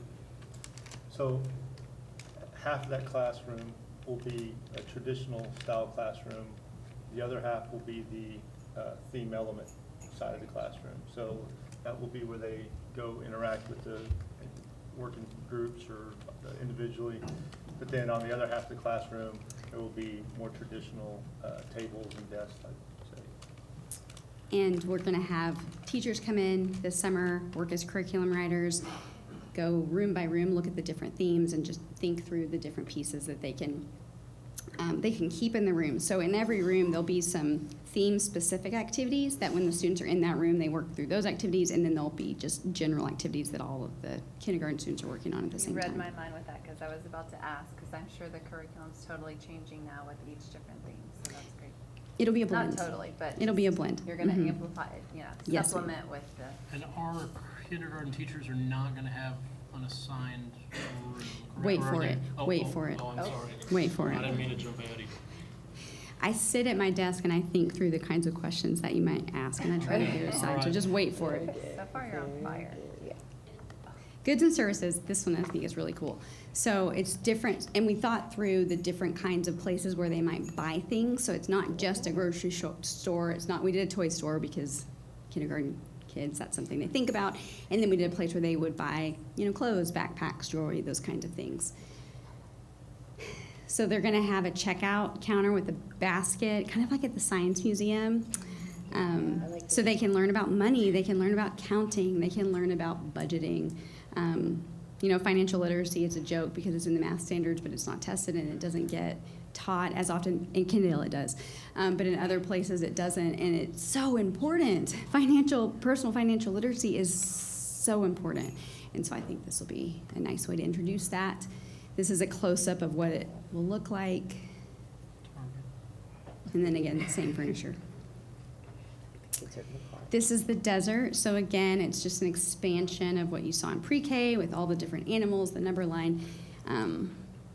And you don't see it here, but actually we have the Spanish alphabet as well. It hasn't been added yet, but that's part of the plan. Because we have bilingual in pre-K and in kindergarten, and so that'll be an important piece.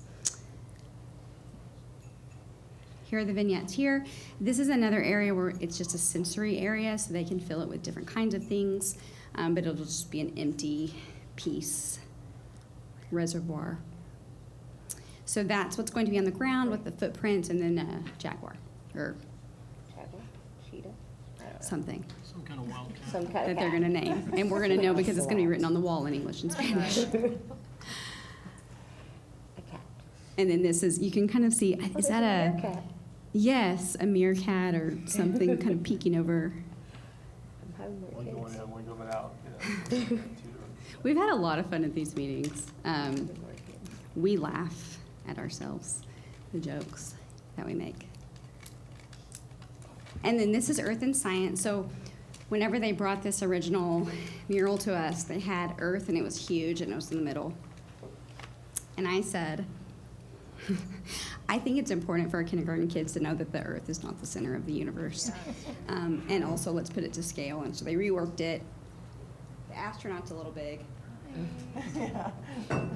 Same He's size closer. as the sun. We'll give it to him because it's on the other side of the door. He's still closer to us. But it has the planets, they're drawn to scale in the order, a distance from the sun. There's so much that you can do with this. We have constellations here. And then you'll see a close-up of this, but this is on the wall.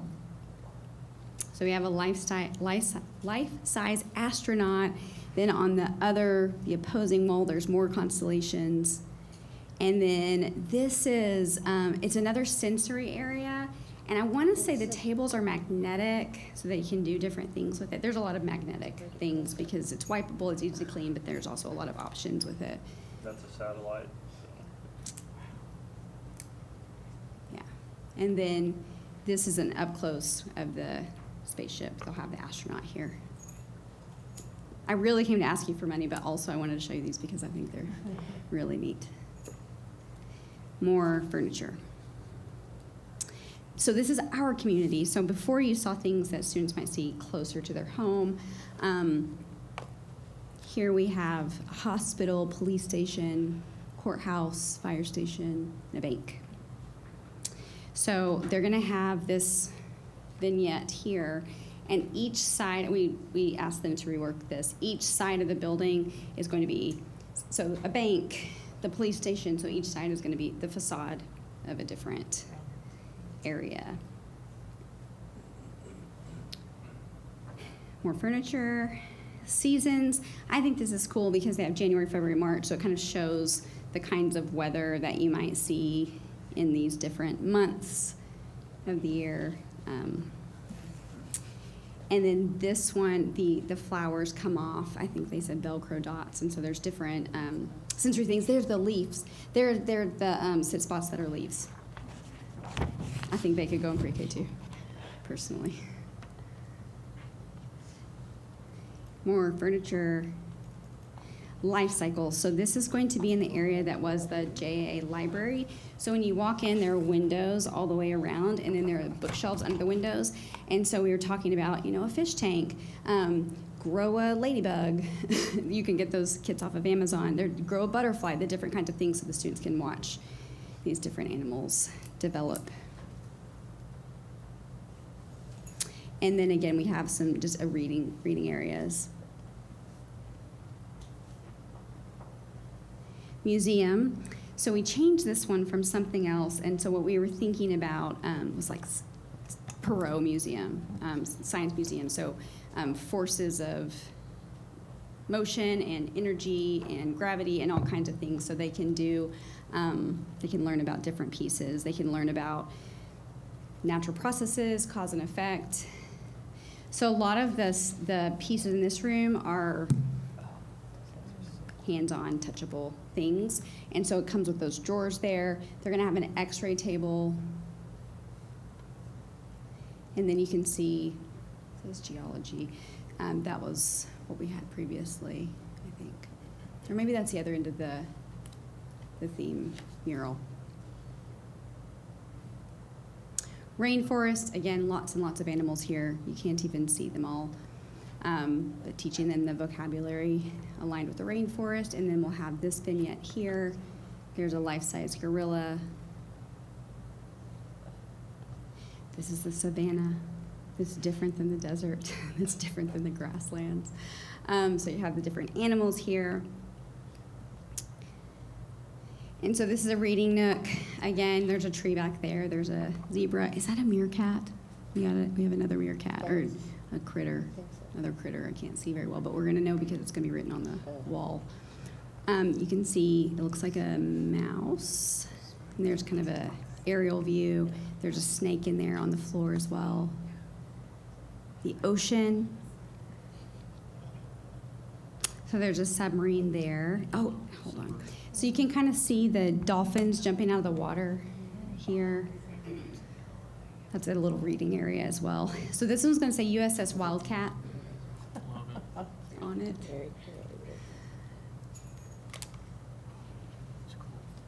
That's on the floor with the dolphins. That's where the submarine is. More furniture, forest, so lots of animals.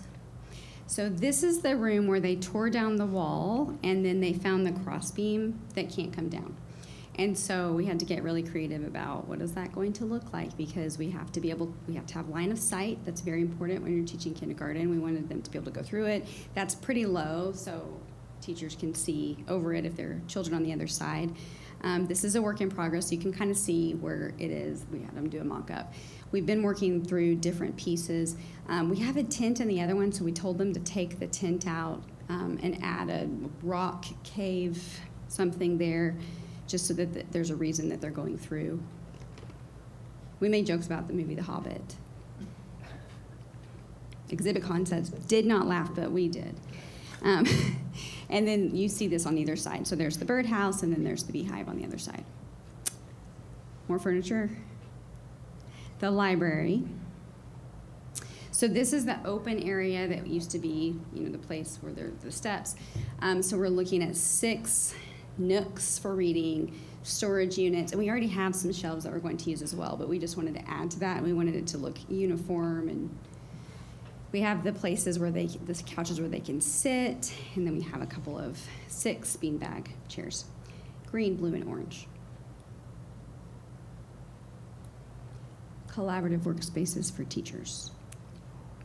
So teachers won't have a desk inside each classroom, but there will be 3 different collaborative workspaces, so pre-K, K, and K, where we're gonna get desks that look like this. So it's a table. We're getting 4 tables and 12 chairs. So we can always get more chairs, but we have 12 different outlets so that the teachers can plug in their laptop, and then each teacher will get a mobile filing cabinet that'll go under their desk. So each teacher will have an assigned desk area where they can do all kinds of work during their planning period, but then they can also do PLC. So they'll be able to sit there with their computers, plug them in. And so those are the chairs, and that's the table, and those are the filing cabinets.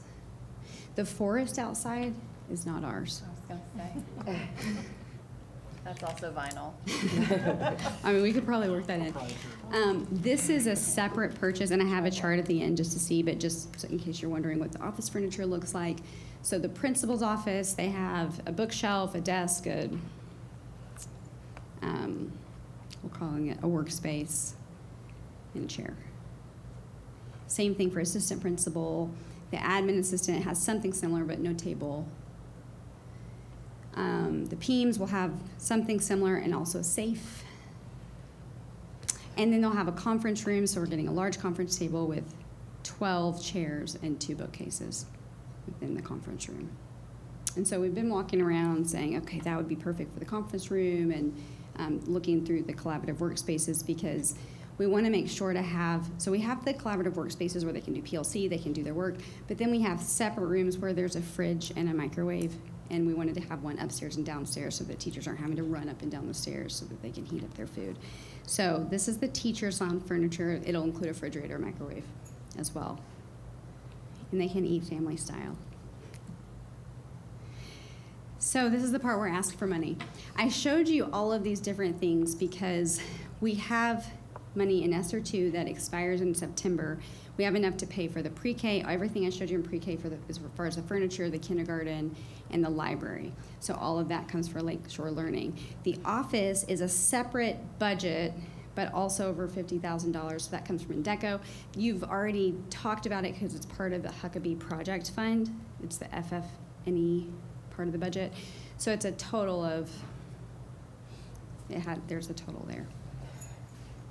So $379,031.22. So, what questions do you have? I'm in love. I'm in love. Yeah. I'm really excited about it. It's very cool. I'm excited. No questions? Looks great. So I'm just trying to get my math right here. So pre-K, kindergarten, and library can be covered by ESSER funds. Yes. The office, part of it's going to be covered by the Huckabee project. Yes. And just to clarify, we're only voting on It using being the used ESSER from 2 funds ESSER. because the other thing is already covered under something we've already approved. Right. This is just so that you're staying informed. We included it. And have cafeteria tables too that I was trying to get in there, but I couldn't get the image to load. There are several round tables. I'll share a picture with you the next time I present. I'll work it in. But they're nice and they have different color seats and it'll be very colorful and nice as well. So yeah, I think I need a motion to approve purchase over $50,000. You got it. Motion to approve the purchase of furniture for JA Early Childhood Center with ESSER 2 funds as presented. Second. I think that was a motion by Mr. Glover and seconded by the entire board. All in favor of approval of the funding, let it be known by the sound We have to have a aye. name. Aye. We have to have a name. Oh, well, second. Douglas. Douglas, I'm gonna Maria. give that to Just Ms. write Douglas. Maria. Seconded by Ms. Douglas. Gotta have a name or it doesn't pass. Okay. All in favor of the motion to approve the funding? Aye. Any opposed? And that motion passes unanimously. Thank you, Dr. Vu. Thank for an you. Awesome presentation. Great presentation, thank you. Thank And you. taking us through those rooms step by step. I think we all have a clearer vision of what will be there once this project That was the goal. is complete. All right, well, great. We'll now move to section 9F, and that's discuss, consider approval of revised scope of the JA Early Childhood Center to include exterior painting. Mr. G. Ms. Mo, do you want to take this? You want me to? I can do it. I was just trying to make sure it was in the board book. And I know it was in the board book, but I don't know if it was. If you remember correctly, I'll kind of start us off. If you remember correctly, we were talking about doing this project in phases. Phase 1 was going to start in the, I think, it was the oldest area of the building. And then phase 2, we were going to move into the two-story half. And then phase 3, we talked about possibly touching the outer areas of the project. Well, when the flood happened, we kind of jumped into phase 1 and phase 2 altogether, and as we're moving through, it's becoming pretty evident that we really need to do something with the exterior. And so that's where I asked Josh to sit there, what would that take? And he came up with a concept design, not only for the inside, but also for the outside, and that's what you have in front of you. So I'll let Ms. Mo take over from there. Basically, what we're trying to do is, we had talked about all these different phases, and unfortunately, when that pipe burst, it kind of threw everything into chaos on that, and we're trying to move forward with that. In that process, we lost some of the brick on the building. Unfortunately, the brick that we picked, whenever you're picking that kind of stuff and you're trying to patch, the patch does not look very good, and that's just as honest as I can say about that. It just doesn't look very good. And we have this nice, really cool building we're building on the inside, and it does not match our outsides. So we went through and we talked with Josh at Huckabee and said, give us some ideas. We did break it into 4 areas, so if you don't want to go the whole way and do the whole building, that's my vote, is I would prefer y'all give us permission to do all of it, so it would look very cohesive. But if we don't want to do that at this time, because this is money that is above and beyond what you've already approved. I'll make that really clear, because we did not include this in the original bid to renovate, because we weren't thinking we were going to do that at that time. So it is simply your call. If you have any questions, I apologize. I should have had this in here so it could project up there. But this is what's in your book. This is the color scheme. We have it in our book. We have it in your book. But I wanted to be able to put it up there, and I forgot. So anyways, that's kind of where we are on it. It's $182,000. Each section is a little different. I broke it down, and if you do your math, I graduated from Grapevine. We call it Grapevine math. It doesn't match if you look right there. But there are some fees that the contractor adds. That's where the additional $16,000 is if you do all of it to get to 82 versus I think it's 168 for the 4 sections. So that's the bonding and stuff that the contractor is required to do. It's a lot of paint. If you think about the buildings over there, that's a whole lot of area to have to put scaffolding and workers and paint and stuff. Prep it, power wash it, and Yeah. then prep it. It's a lot of work. Prime it. There's a lot of layers to it. So are we painting the brick, and we're just putting new brick up over that and painting that, is that? The new brick is already there. I don't know if you've seen the back side of the Yeah. building. It doesn't match very well. Anytime you patch something like that, it's hard. I wish it was a better patch, but the patch does not look good. So that's why we're asking to go ahead and do this at this time. The bond did pass, and this was a portion of the bond later on that we were going to be looking at doing at all of our campuses eventually. So we figured now is the time, since we're, taking this campus to another level, it would be nice to go ahead and do it now if we could. And that's the ask. So I have seen the new brick, Mm-hmm. and I've compared it to the old brick, It's horrible. and Yeah. it looks that way. Yeah. And, for me, it's not very appealing. Mm-mm. And I think that the school new look should go along with the new building. But of course, that's just one person's opinion.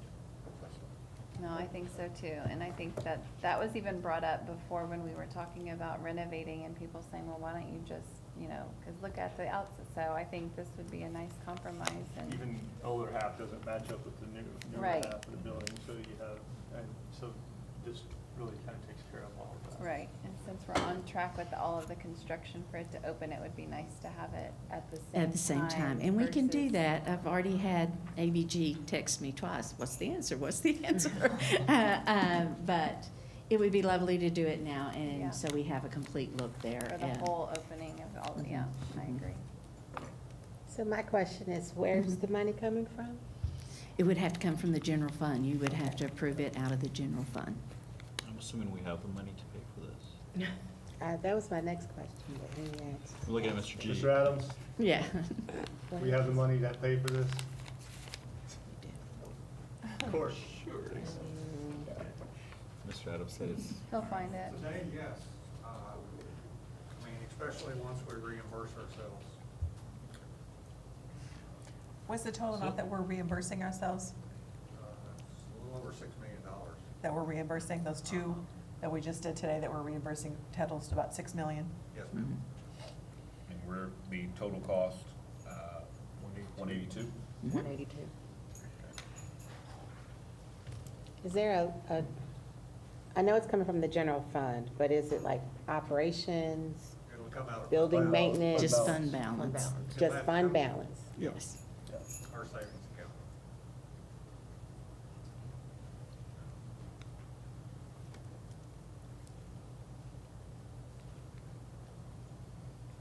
Yes, sir. You have a question? Well, I'm ready to make a motion. You gotta be fast. Let's make sure that there's not any additional questions that anyone else on the board has regarding that request for $182,000. Then I'll go back over here to Mr. Serta. All right, I make a motion to approve the revised scope at the JAA Early Childhood Center to include exterior paint. Second. Motion by Mr. Serta, now second by Ms. Villagomez. All in favor of the motion to approve the funding, let it be known by aye. Aye. And those opposed, nay. All right, and that passes unanimously as well. So we can look forward to a nice, fresh look for the Early Childhood Center.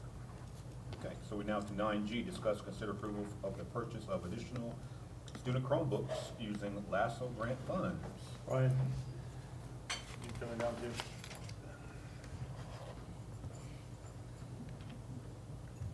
This is a collaborative presentation. Brian's gonna help. We got a LASSO grant, Learning Acceleration Support Opportunities.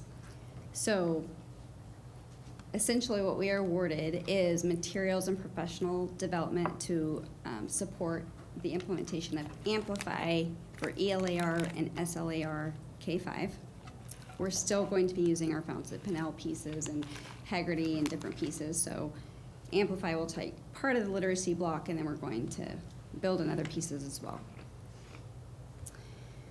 We also received $75,000 to support the purchase of additional Chromebooks so that all of our students who will be using this program will be able to have their own Chromebook. So Brian Franklin is here to talk to you all about Chromebooks. Hello. So the Chromebooks we ordered for this would stay in grade levels that are using Amplify. I believe that's going to be kindergarten and first is where these will go. We had purchased touchscreen Chromebooks during the pandemic, and I think in our March board meeting, we purchased some to start replacing those, and this is going to help us replace those because the pandemic Chromebooks were they were inexpensive and they're breaking, and what this will allow us to do is keep touchscreens in those areas where the curriculum's using it, and the HP Chromebooks that we purchased during the pandemic, we will have spares to, you know, those that are broken and maybe have sharp edges or things like that, but with usable parts, we can use those to repair, keep a fleet going in pre-K and other grade levels in that area where the touchscreens are used. So that's it. Thanks. Chromebook questions? No, not a Chromebook Okay. question. Yeah. I have a LASSO, oh, well, she has a Chromebook question. No, I have a LASSO question. Okay, I have a LASSO question. You go ahead, go first, because I've been talking. I might need to call him back Can you up tell for me again this. what LASSO stood for, Learning Yes, ma'am. Acceleration Support Opportunities? Support opportunities, yes. And what was the total amount of that grant that we got? So we got in-kind support for materials and professional development, so they don't give us the money, but they pay for all the things. Okay. We got $75,000 to assist with Chromebooks. Okay, with Chromebooks, okay. Dr. Booth, are we Yes, sir. buying more than the 75,000? Is there something that we're covering? No? No, we're not. We're spending almost right up to $75,000. It's within a few $100s of that. We're getting better versions than the one that we have, and we're using this grant to fund it. That's right. And this is grant money, we're not paying this money back after they... This is grant money. And which, And what is the plan for the Chromebooks that we had purchased that we're replacing? They are not holding together very well, and the ones that are, we're going to use them, we're going to repair them. We're going to continue to repair them as long as Google will continue supporting it. So they're going to be in use, and those that break, we don't have to worry about, you know, getting to a point where kids aren't going to have them that need them. Does this mean that the amount that we had thought that we would be buying computers with from the bond kind of changes, or? No, this is unrelated to the computers. So we're still gonna need all those computers, okay. Right. Just getting more. Just stretch that 75,000 fund, Yeah, more. this was an opportunity to kind of keep. Let's just stretch, yeah. Exactly what you said, keep better Chromebooks that are touchscreen, because I believe Amplify requires that, or there is using It's touchscreen helpful, anyway, yeah. so. Those that we purchased from the pandemic were not, you know, that was part of the pandemic, because we had to stay one-to-one. They're not holding together so well, so this was an opportunity to help supplement that. Which grade levels are you gonna do Amplify now?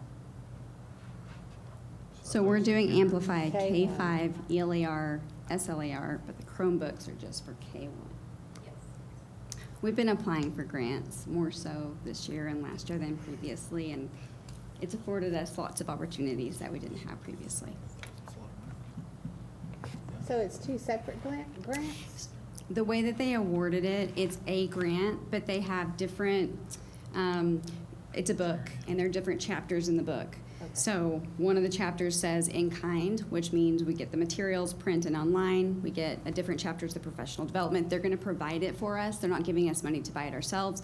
The money that they're giving us is just for the technology, because we have flexibility in terms of what type of technology we're going to get, and in consultation with our director of technology, Chromebooks are the way to go. Once again, it's a grant, but it's over $50,000 threshold. I haven't asked you for any money I'm bringing you purchases, but it's all grant funded thus far. That's great. Yes, it's awesome. Those are the best types of presentations. Okay. So I need a motion. I'd like to make a motion to approve, sorry. No one has questions? I'll make a motion to approve the purchase of additional Chromebooks using the LASSO grant funds as presented. Second. Motion by Ms. Villagomez. We are second happy today. And second by Mr. Serta. All in favor, let it be known by aye. Aye. Any opposed? And that passes unanimously. Thank you both. I appreciate your support. Thank you. Okay. Mrs. Rule, 9H, discuss and consider approval of the purchase of safety film installation. Mr. Sewell will present that. Good evening. Good evening.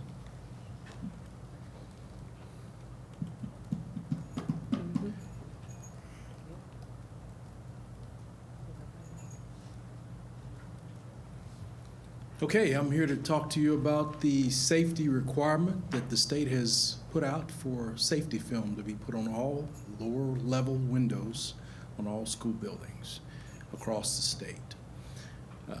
The good part about it is they also gave us money to do it. So TEA is administering this, and you can see the requirements for it. So the only exception you can have to not putting film on a window is if there's a fence that is 6 foot with safety wire on top, or the fence is 8 foot tall. It's much more feasible to put safety film all the way around the building versus trying to build fences around the building, because then you have to have gates that open, and it creates a logistics problem. And the barbed wire on it, it's a aesthetic. It's unattractive. That's impressive.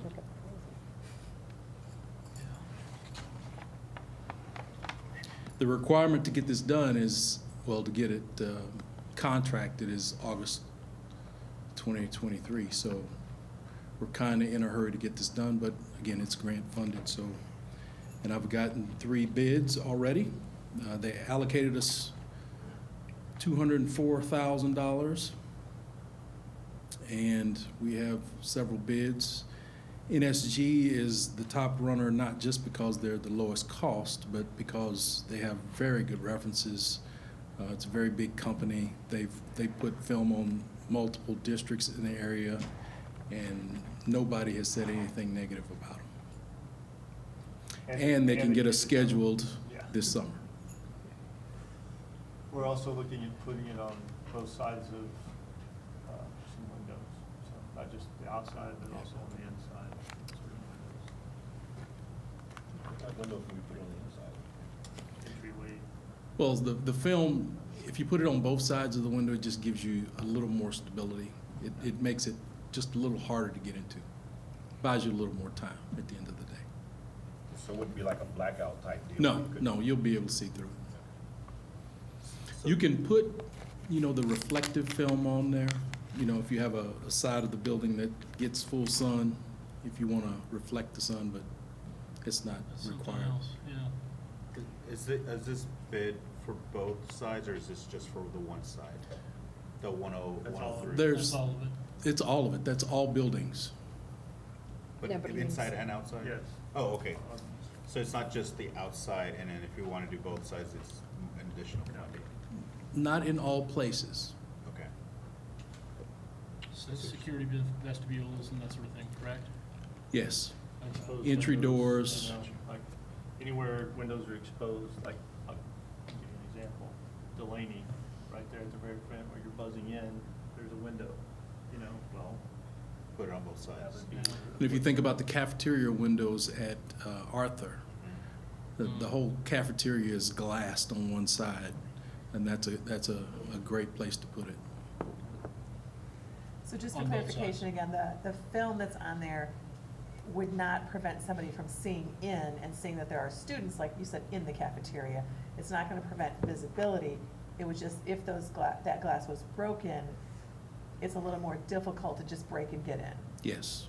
And we can get the kind of film that can keep you from seeing in. It's just, that's a choice that we would have to make. But the money from the state doesn't cover that part. It does. It does cover that It part. does. And these. It covers all the film. And these groups will do everything that you just said? Absolutely. So are we just suggesting just the kind that makes it a little bit harder to get in, or are we suggesting some areas where it's also not visible to see that there's students right there in that class? There are some areas that we want to put film where nobody can see in. as well, Yes. okay. So if we were given 204, and let's say this one is 103, that's the one, what are we proposing with the rest of that? So there's some restrictions as to what we can purchase with this money. They tell us what we can purchase. There's some other, we can buy some fencing. We could buy possibly some panic buttons. But there's a limitation on what we can get.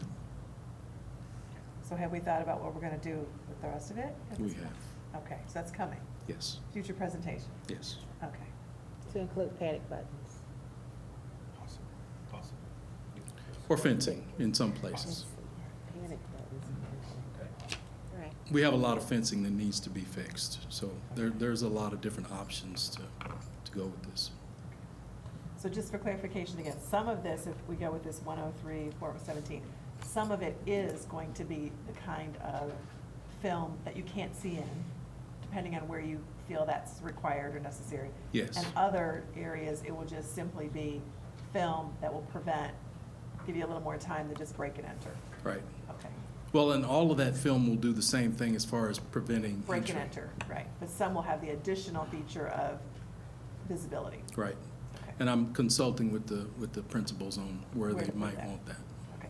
But that price would be in this, whether it's whichever one, that price would be So that? there's no If it added some, it would be between this minimal. and the other. Minimal, okay. Any additional question? Sounds like a no-brainer, doesn't it? Yeah.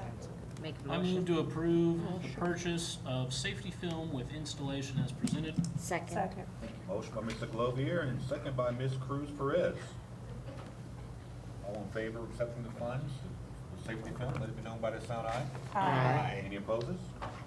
All right, that motion carries unanimously. And we are now to 9I, discuss and consider approval of delegation of authority to the superintendent to negotiate and sign contracts with E3 Integral Solutions Incorporated and purchase of HVAC units with ESSER 2 funds.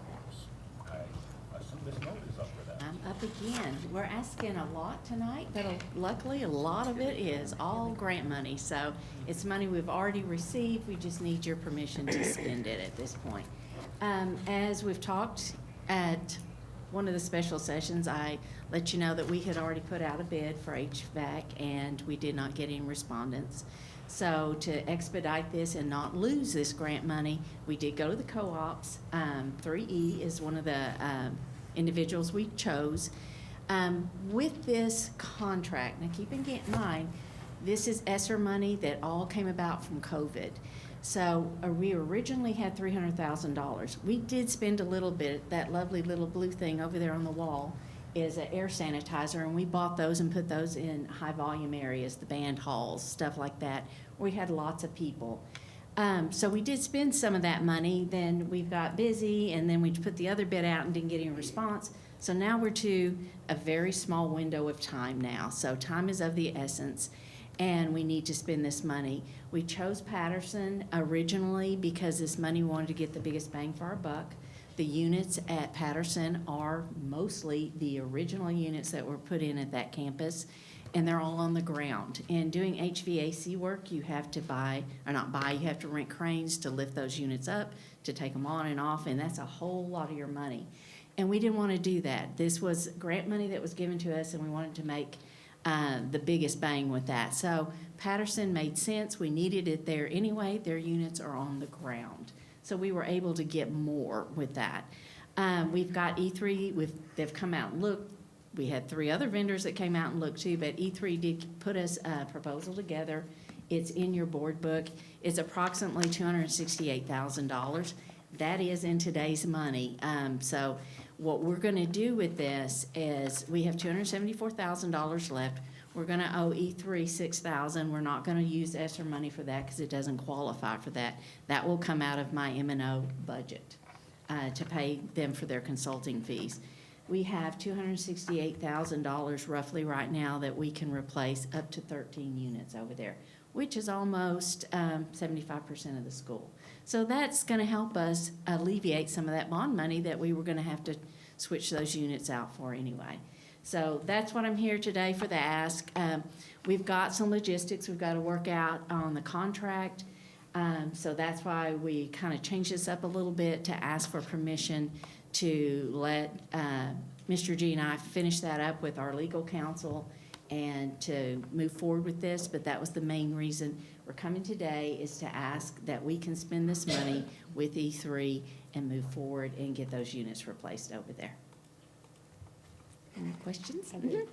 So, with the funds, using ESSER funds decreases the bond amount that would be spent, is what you It would just be said? money we would not even We would have to not consider touch. out of the bond, Okay. yeah. This was money that was dedicated back when we had to dedicate the ESSER II funds. It was committed to this, so. And we it got isn't another really section in expended. M&O funds. It was a different part of the ESSER too, that we bought new floor machines to help sanitize and stuff like that too.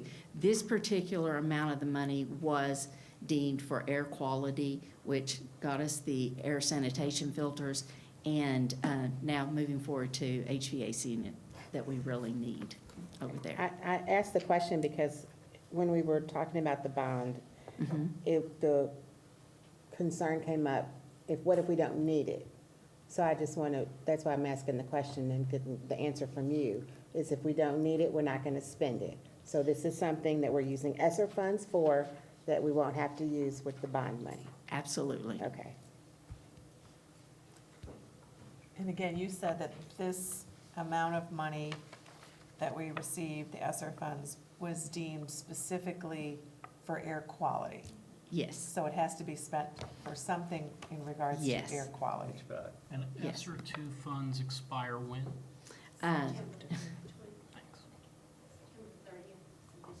Thank you. Yes. It was the 30th, it was August 31st, and then they gave us a little more, because there's supply line issues still with HVAC stuff. So that's what we're looking at on that. So anyways, any other questions? Thank you. I move to delegate authority to the superintendent to negotiate and sign contracts with H3 Integral Solutions for both the construction and design phase of the HVAC project using ESSER II funds that were awarded to the district for this purpose. Motion by Mr. Glover and second by Ms. V. Gomez. All in favor, let me know by aye. Aye. Any opposed? And that motion passes unanimously. We now go to 9J. You're back up. Just mode. Discuss and consider the delegation authority to the superintendent to engage in services. Handling the fleet. And execute contract with Enterprise Fleet Management. I guess, Mr. I guess you gave it to you. I'm gonna give it to this month. Yeah, okay. Get my steps in today. We talked about this at the last board meeting. We came and asked Jennifer to come and do a presentation on Enterprise. We came and answered a lot of questions on it. We are now here just to ask for the permission to move forward with doing that fleet contract so we can start looking at replacing some of our fleet. I didn't receive any questions from our last meeting to this meeting, so we're here for our ask now, so if you have any other questions, I'd be happy to answer them for you. And remember, we were looking at finding a way, once again, creating a system, and so we weren't dealing with trying to replace, 10 vehicles at one time. And that puts, with the bind, that puts us in, or waiting until we had available money to sit there and try to buy some vehicles with it. Coming up with a plan and a system to where we're on a continuous maintenance plan and cutting down on the maintenance costs on vehicles and replacing them in a life cycle that's more realistic than what we typically are on, so.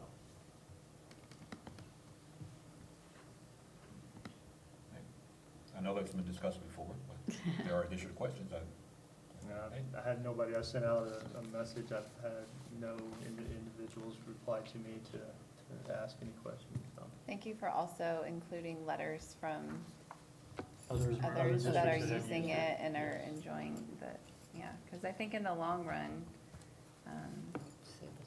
it's We gonna, really didn't get any negative at all, and I went back even after our meeting last, oops, sorry, somebody's got something up here, sorry.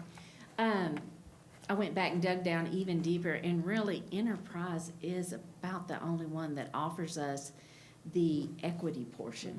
Most of them are strictly lease. If you lease it, at the end of the lease, you're done and you jump into another. With Enterprise, they're gonna turn around and get a little equity out of it and sell it for us, and then we can reuse some of that money. So it really is the best deal out there.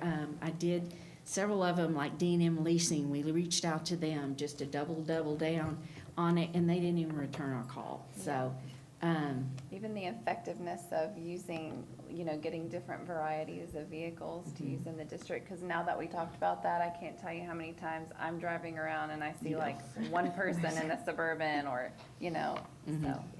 it makes a big difference. It makes really sense. does. That's you.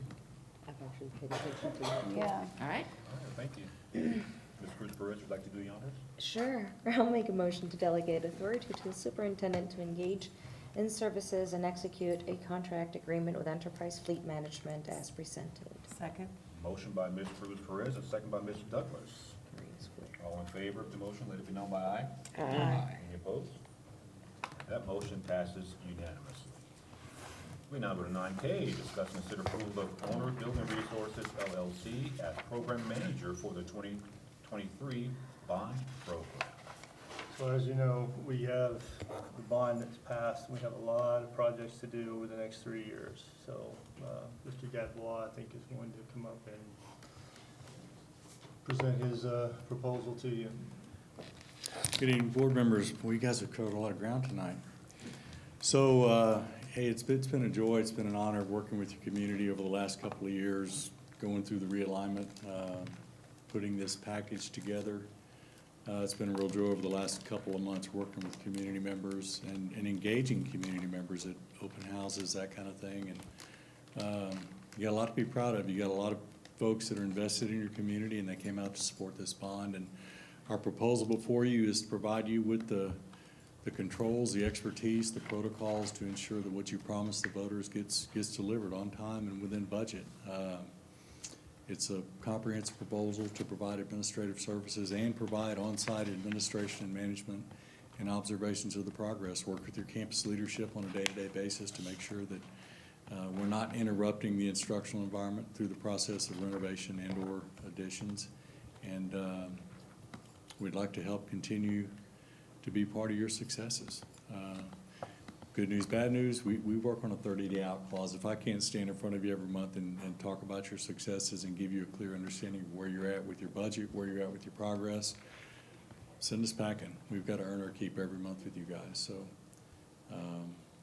it is a little over a 3-year engagement. That's what we've included in our assessment. Depending on which direction you go with architects and how we move forward with that, we'll begin the protocol. We're actually started already establishing how we might implement these projects so we don't flood the market. We talked with E3, talked with staff about how to do air conditioning and roofing separately and apart and keep that rolling together, because we are putting units on roofs that need to be replaced, so that needs to be coordinated. So it's that type of thing. Overall management of your bond program.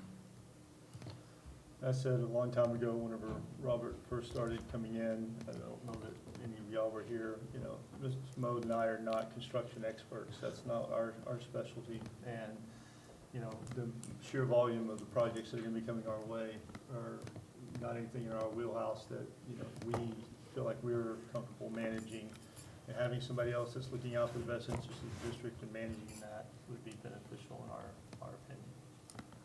I had heard that one of the challenges of our last bond that we passed was responsibility that was on the administration for trying to manage the building and expectations, and how difficult a task that was, so. It'd be nice to have somebody who's, it's their wheelhouse.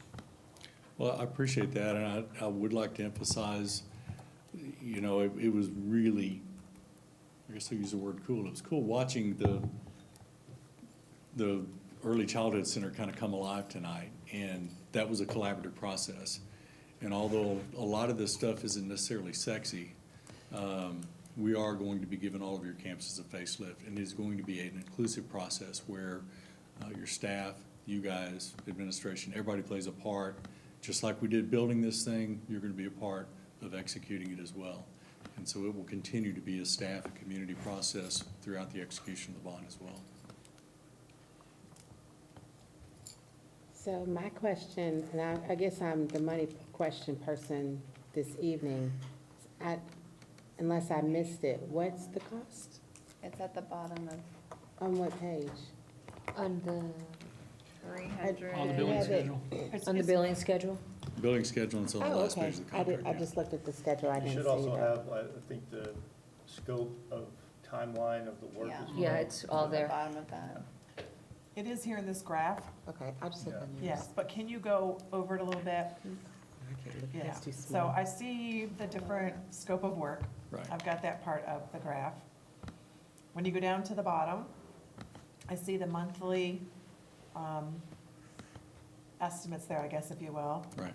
And then down at the very bottom, reimbursable expense projections, P&P, project principal, Right, project manager PM, the other project manager PM, right, and then travel per diem, right? Right. And then the columns are added up. right. So again, like if I'm looking at May, that's 733,000, right? Is that, how I'm reading these numbers right? And then all the way, You're gonna make me get my readers out. I'm sorry. Yes, it's They're quite years, small. yeah. It is really small. No, not 700. 733, No. something. It's a projection Project out of our- principal. Say it again? 17,354. Okay, let me go back to that. Say it again. 17,354 for May. Where are you looking at? May, under per diem, that's 733.6. Oh, yeah. Okay, it's too small, and I'm trying to blow it up, so I just need a figure. It was $750. It's blank for May, so it's that. For this May, it's travel per blank. di- That's what I'm saying. Not the travel per diem, but like underneath that. Oh, $733 At 0.5, 0.6. Right. 0.6.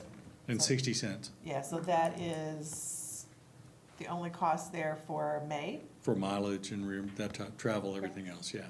Okay. Yeah, Okay, so up above, the projected monthly billing rate is what I need to be paying attention to. correct. The 10,238. Correct. So so May and June, it's $10,000, July it's 18, August 18, then it kind of goes up 24, 27. So that's actually the monthly cost. And then for a grand total, $1,067,784. For fee, correct. Fees. Plus reimbursables. That's why I've got it highlighted in blue down there is our projected, not to exceed, what I explained this to Mr. G, and I'll explain it to you guys. Our proposal is a not to exceed fee. What I tried to do was be as aggressive as I could on what it would take manpower-wise if we stack these things.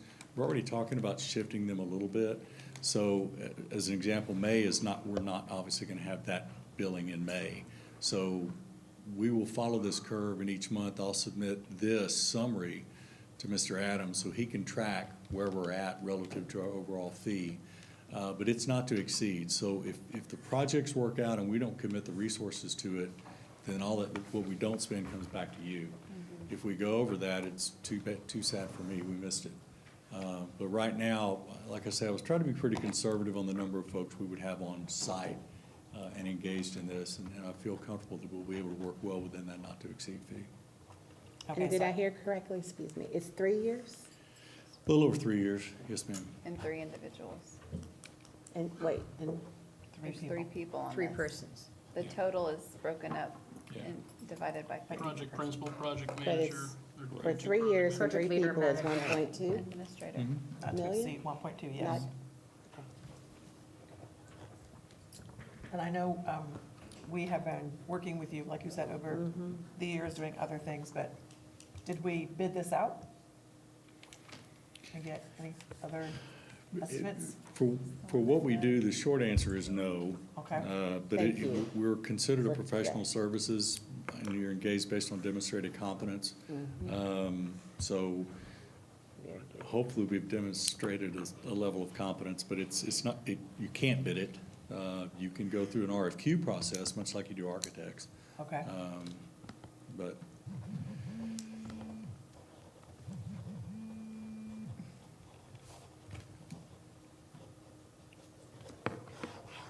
Thank you for answering Bet. swiftly with that question. I'm ready to vote. Was there an ask, Dr.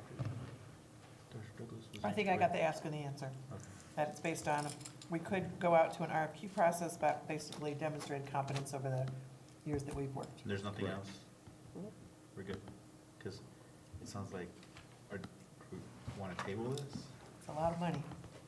Oh, Whenever Do you I have guess- additional questions? That's what I was asking you. It sounds like maybe we don't want to vote on this? Well, I think that's, No, I think that's we, the board decision. I think, you know, for me, we need to think move forward. I think if we don't do this and we try to go and do a bid process, how much longer is that gonna It's delay gonna take us Yeah. the projects that we have? And I think all that needs to be taken into consideration, in addition to the already demonstrated competency. Right. and of he's- the- of the He's company. been The with planning us for this the- whole the way. Planning for the project starts now. Right. And the longer we take to do that, the longer those projects start getting pushed out. Exactly. Yeah. So the timelines that, the way I see the timelines that we've got, You we're gonna got- meet those. We really do need to move forward. Yeah, and we just said before that the last bond, it was a struggle with that. So if this, he's been with us every step of the way, I feel like. Just to kind of maybe be clear with the schedule. So we say yes today, that means we start our procurement process today, Right now. May 12th. we're May. already, we've already It's already begun. started some stuff. It's already correct? begun, Yeah. right? So it would be just Begun. continuing with the process we're doing. So if it makes you feel any better, we actually put 4% so you guys would be protected if you decided to go a different route, because that's normally where it typically ranges. So we're a much more focused, smaller firm, and so we can usually be a little more competitive. So like you can see the number there on the bottom where we actually fall. And again, it's not to exceed, and we work month to month with you guys. If you're not happy with us, put an RFQ together and send us packing. So we've got to earn our keep every month with you guys. So I will say, before we move to a vote, everyone's opinion is valid. I think Dr. Douglas's opinion of, and I'm gonna put words in your mouth, so you correct me if I'm wrong, not rushing to judgment is a valid point as well. So as we move into bond expenditures, and it's a lot, there will be questions, and it won't be, oh, we're not gonna kick the can down the road. We're gonna take the time to evaluate and ask the tough questions that some people don't wanna ask, to make sure that the money that we're allowing to be spent by this board is the best bang for our buck for our taxpayers. So I don't have a problem using your company, I don't have a problem working with you, but I don't want us to just say, oh, we've used them in the past, we're gonna use them again. No, we're gonna vet the system, we're gonna talk about it, we're gonna have the tough discussions, and then we're gonna make a decision. I totally appreciate that, and I think, much like I talked about transparency of the process, that's a huge part of what we do, is map out your board meetings for the next 3 years and establish milestones so that you as a board will know, oh, it looks like that month we're gonna be looking at color selections, or we're gonna review schematic design. You'll see it coming down the pike. We shouldn't dump anything in your laps and say, hey, it's only 11 million. If you guys would approve this, we can keep rolling. be a lot of preemptive efforts to make sure you guys are on board before we ever make those decisions. I also feel like it's worth noting too that I don't want it to seem like we don't care or others don't care about that and that, because you could say the same if we all of a sudden we get a bond approved and we're like, the person that has been with us every step of the way to get here, and we're like, never mind, we're done, thanks for what you've done, and now we're just gonna go with whomever. That might also be like, wait, what happened? Anyway, I just feel like it's worth pointing out that stance as well. You guys are extraordinarily engaged, and it's nice working with that, because a lot of times boards aren't, so. These three individuals are directly assigned only to this project, right? They will Correct. not be working two different Correct. projects. Yeah. Great. So I've only managed projects at my house of renovating bathrooms. So can you just give me, novice, an idea about what type of information you bring back to us on a Well, God bless you. I've been involved in about $4.5 billion worth of school projects around the state, and the tougher project I ever had was building my own house with my wife, so. But having said that, there's a lot of things associated with this. I mean, a lot of times it's 90% this. It's education, it's informing, so you guys can make decisions. There's a lot of technical, but the hard parts are good communication structure so that vendors, subcontractors, contractors, design teams funnel communication through a specific conduit.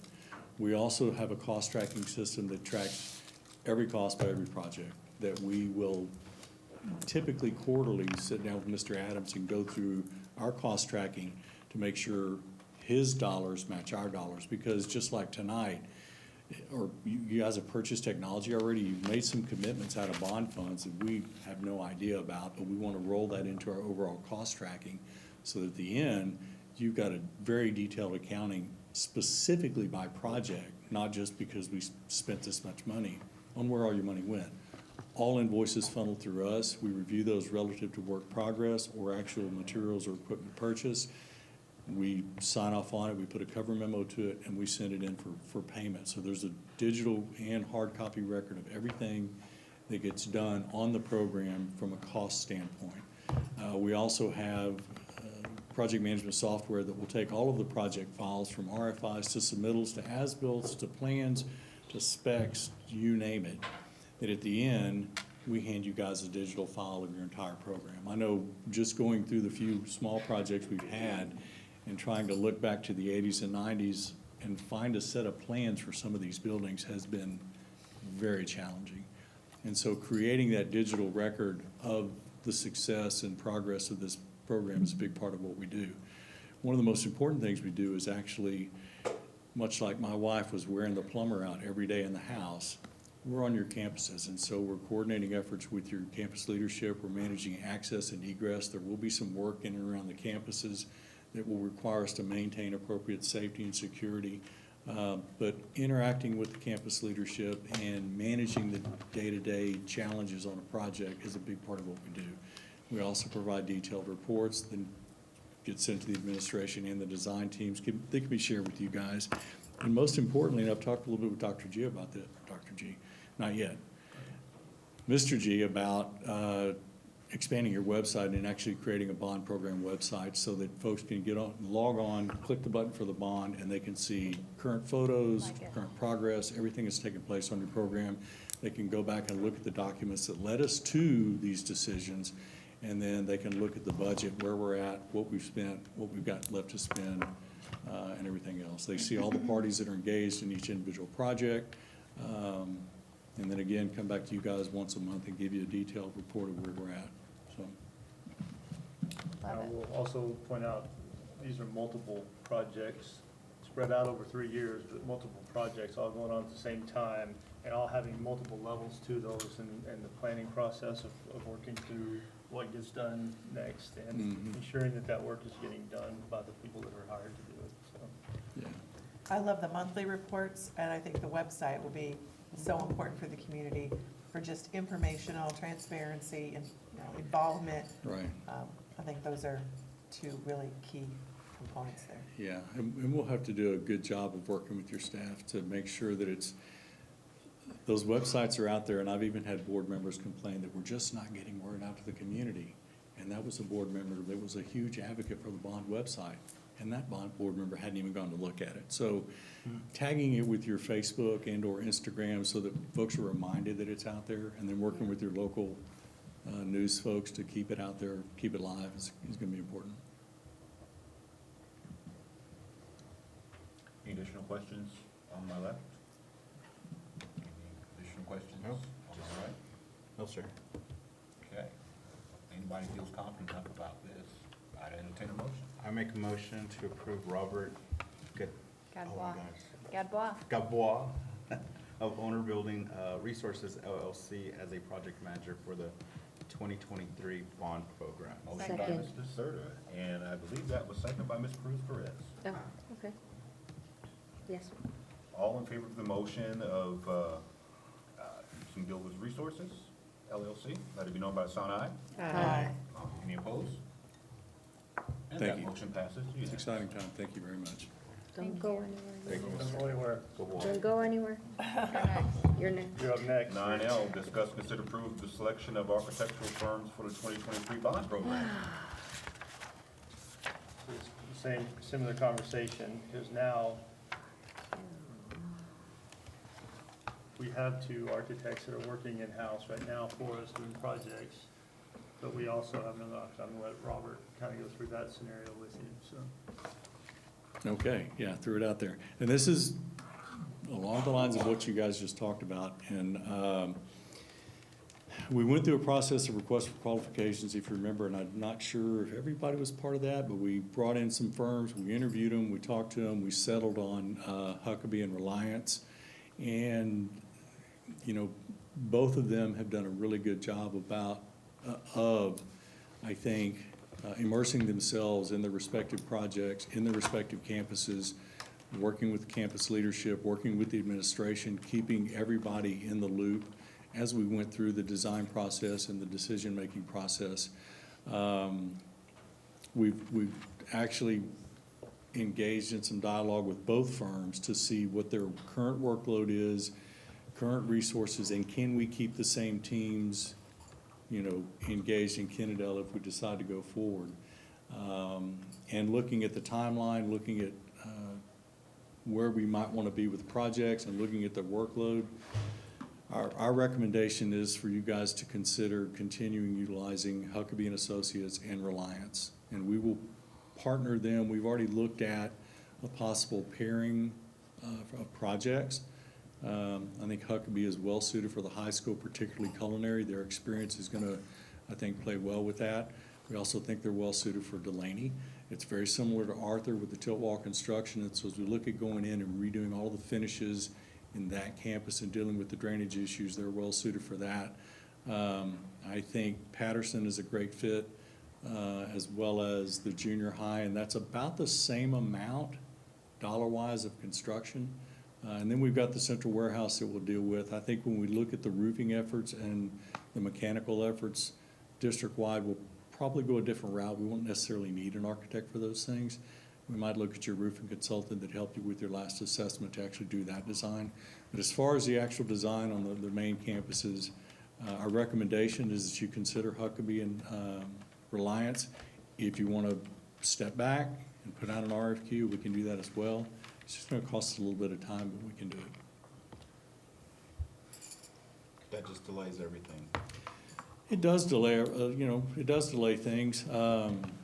It's sort of we went through a process. We had some really good interest from firms. We brought those down to some for interviews, and I think you guys felt comfortable, and I think as we've gone through the process, both firms have proven themselves as diligent and committed to the success, and committed, more importantly, to the budgets. They've both been able to sort of hit the budgets on the projects, even in the face of some challenging scope change. So that would be our recommendation tonight to move forward. Have they submitted a price? Well, we have contracts with both of them.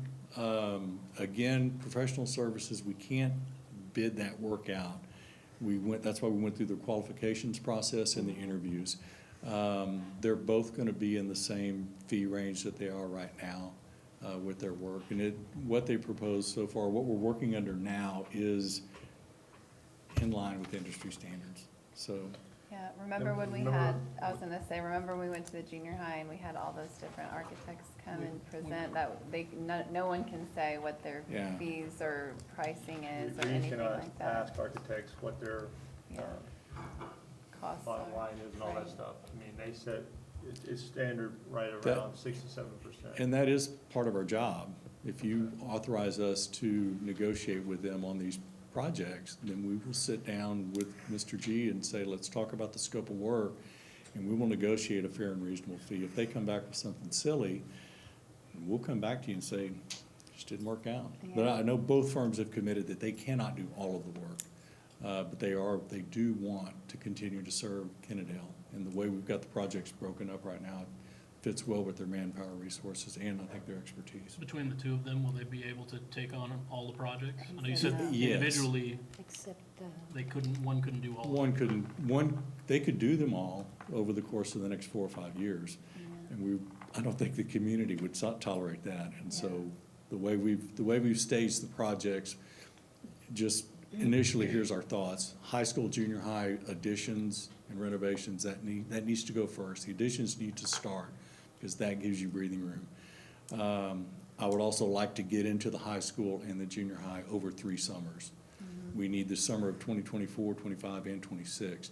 Delaney and Patterson, I think we can get in and get out of those campuses over 2 summers. So we'll probably lag just a little bit on those so that we're looking at the last 2 summers to get those campuses. That way we're not hitting the local market. You guys watch the bonds around here, throwing our 4, I don't want to say ugly projects, but if you're building a brand new elementary, that's a whole lot sexier than going into Delaney. So we don't want to hit the market with 4 really rugged projects and not get a good response. So we're going to stagger them just a bit.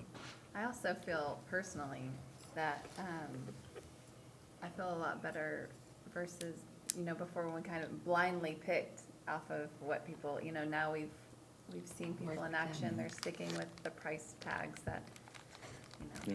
anyway, I feel a little bit better just from that standpoint as if we're choosing to continue to work with people. And at least it's, So I have clarification as what you just said. If we stay with Huckabee and Reliance or do the RFQ, let's go with Huckabee and Reliance. They would be the architectural design firm, but they would bid out the construction. bid out. I know we talked about sealed proposals and all that last time, so Yeah. then that's, They do the design and the specs, they come up with the specs, the design, then you go, request to go out for bid, or proposals, sorry, not bid, Yeah. For the proposals, contractor. competitive Okay. sealed proposals. And then construction companies put in those proposals. We bring who we feel like is qualified to do the job and who feels like will meet the budget. And then you approve them to sit there and do the work on those Okay. projects. Much like So- tonight, Reliance presented their construction in a limited fashion, the construction documents for the concession stand. We're advertising, it's going out tomorrow. So we'll be back to you guys in June with a recommendation for a contractor to get that work done. so let me ask you this with money. This would come from out of the bond? Okay. I guess that should have been my first question, because where is this gonna come from? General fund or the bond, but it comes out of the bond. You're diving directly good. into the big Okay. pool of the bond tonight. Yeah. Because it's all- Perfect. yeah, This is it. That's the scope of the work. Do you have a question, sir? No, I'm just kind of saying, like, this is the bond, this is what we wanted the bond for, is to start working on this stuff. Huckabee and Reliance have done a good job for us, so if it ain't broke, Don't fix it. And you said if they come back with something silly, we can always. Absolutely. Yeah, it's not set in But stone, it's not like we're will. married. Or I would say, even if they did come in and they say, okay, well, we can do this and this, but we can't really do this one, then we may have to go out for qualifications to see if somebody else can come in and do that work, so. All right, awesome. I think that was a great discussion. Yep. I make a motion to approve Huckabee and Reliance Architecture as the chosen firms to work on the projects related to the 2023 bond program. Motion by Ms. Douglas. second. And second by Mr. Glovier. Look forward to the next update. Thank you All in favor, let it be known by the sign aye. Aye. Any opposed? And that passes unanimously as well. Thank you, Mr. Roder. All right, next superintendent's report. Mr. President? Okay, Yes. so it is Mr. 9:36. Mr. We take a break for 5 minutes and come back at 9:41. On break till 9:41. Hungry. All right, been gaveled back in at 9:45. We are now down to section 10 and superintendent's report, and I'll turn to our superintendent, Mr. G. All right, so you have the attendance report and the enrollment. Currently, our enrollment, we're down about 32 students from last year. Our attendance continues to hover right around 94%, which is still down from COVID. We haven't quite recovered our attendance rates from pre-COVID, but we're hanging pretty steady at the amounts we've got. But that's kind of where we are on those. The 10B, the s'mores and district newsletters, you can see you have those. I think we only had 2 in there this time. I'm not going to read those to you or go through it. If you have questions, I think reach out to the principals. So 10C, Early Childhood Center update. I was just there this morning. If you haven't, any of you been around over there by there? I have been, I've been Yeah. around the last week that drove by. It's been a while, but. So the back drive is completely finished now. They had to take out some because they didn't have it sloped right, so they took out some of the concrete and then they went back in and they got it put back in, so that's all around. They've laid it all around the back edges. So that's finished there. They're starting to paint. They're prepping for paint. When I was in there, they were taping everything off and getting ready to start painting the walls. The downstairs on the first level of the 2-story is already all painted, and they've already started putting the flooring in the rooms on that floor.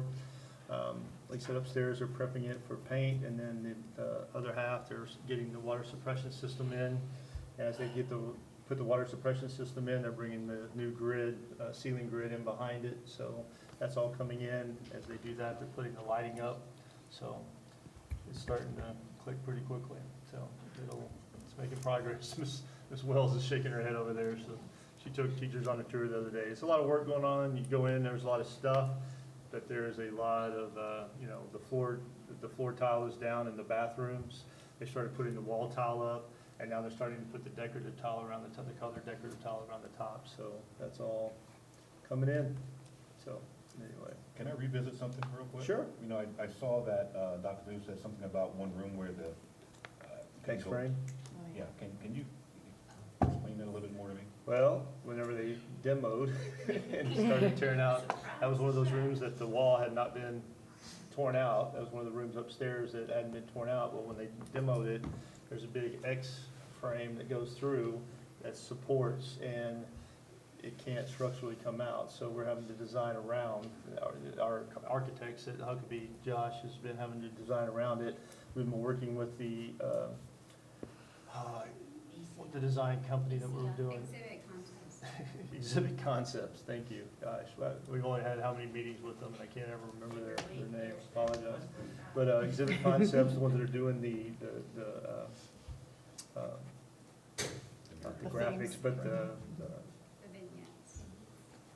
features, there we go, the features in the room. They basically had to work with Huckabee to sit there. Josh kind of gave them stuff to support what they're gonna need to support it, and then they're working around it, working together to create the image where basically it'll just be right in the middle of the room, and it'll be a feature. It'll look like a feature like any other feature, but it'll have 2 sides to it, and both sides will look exactly the same. So anyway, and then we'll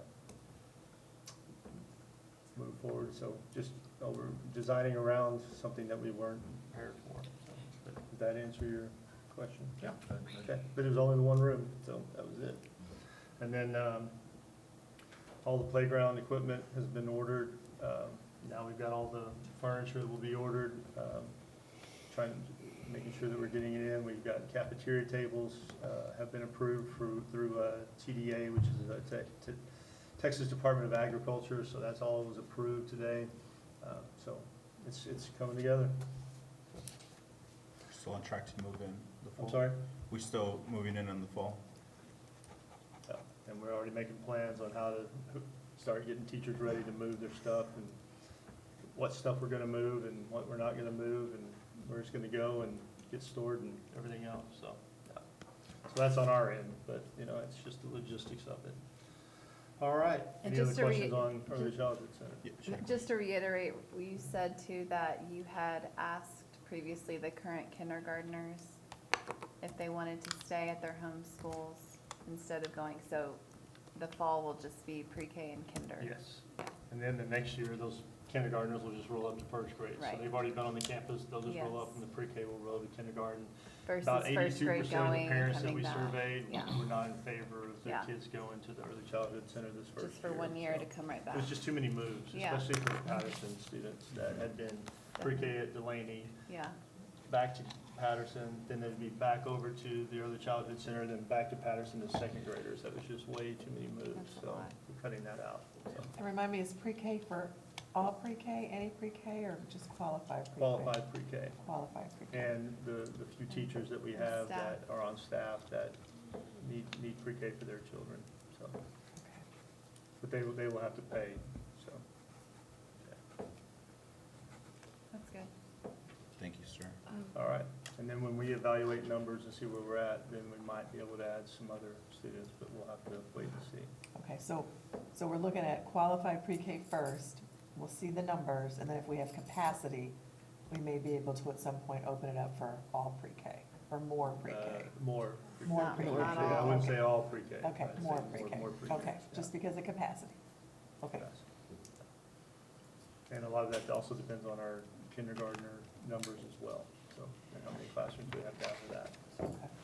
All right, and then 10D, I was asked to present a kind of update on where we have been with the Autumn Wood Court drainage situation.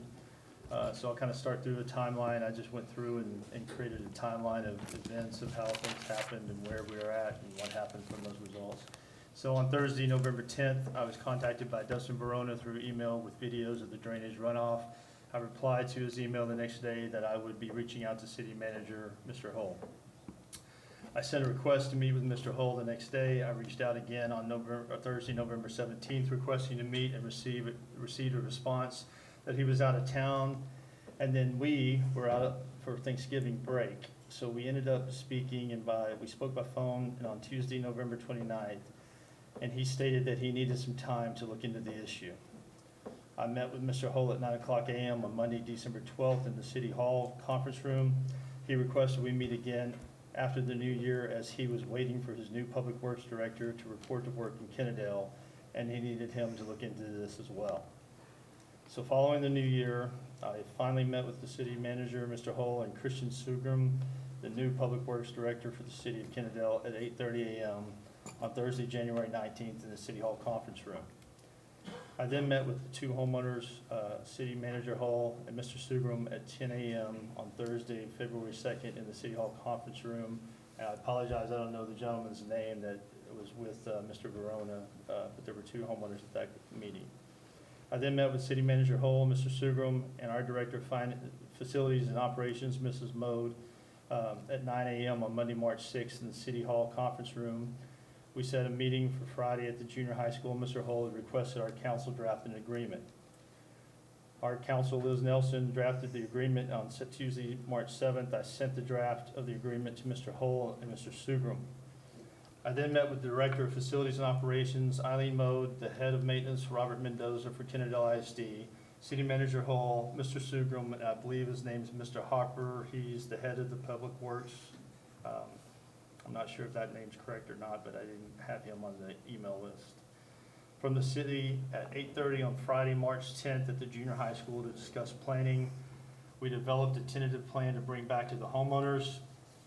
I contacted Mr. Verona by email on Friday, March 3rd to inform him of the proposed plan of the agreement being drafted, as well as our intent to meet with the homeowners after spring break to discuss it. I asked if they would be available on March 21st at 8:30, which he responded yes and told me he would include Mr. De Silva. Met with the homeowners, City Manager Hull and Mr. Sugrum on Tuesday, March 21st, following spring break in the City Hall conference room. At this meeting, Mr. Hull informed me, along with the homeowners, that the city would take no action on the drainage issue. On Tuesday, April 18th, the City Council met at 5:30 and held a work session to discuss the drainage issue. Mr. Glover, our counsel Elizabeth Nelson, and I attended this meeting at the request from the homeowners. We were asked by the council to continue working with the city to resolve the issues caused by the drainage. My response was that we never stopped trying to find a resolution and that we were waiting on a response from the city's attorney. Our attorney, Elizabeth Nelson, was never contacted by the city's council following the meeting. Following this meeting, I reached out to the Trinity River Authority as well as the Army Corps of Engineers to try to find some solution, but it was to no avail. I was contacted through email from Dustin Verona on Monday, May 1st, stating that he had contacted the city manager who told him the city council was planning to counteroffer the drafted agreement at their upcoming meeting. He asked me if they needed our attorney's information. I told him that they should have it as our attorney contact information because she had reached out to they should already have her contact information, as she had reached out to the city attorney following the last council meeting that we all attended. I informed Mr. Verona that we look forward to hearing from their attorney, the city's attorney. At the bequest of the homeowners, a news story was published Monday, May 15th, prior to the council meeting. At the city council meeting held on Tuesday, the 16th of May, the council, on advice from their attorney, have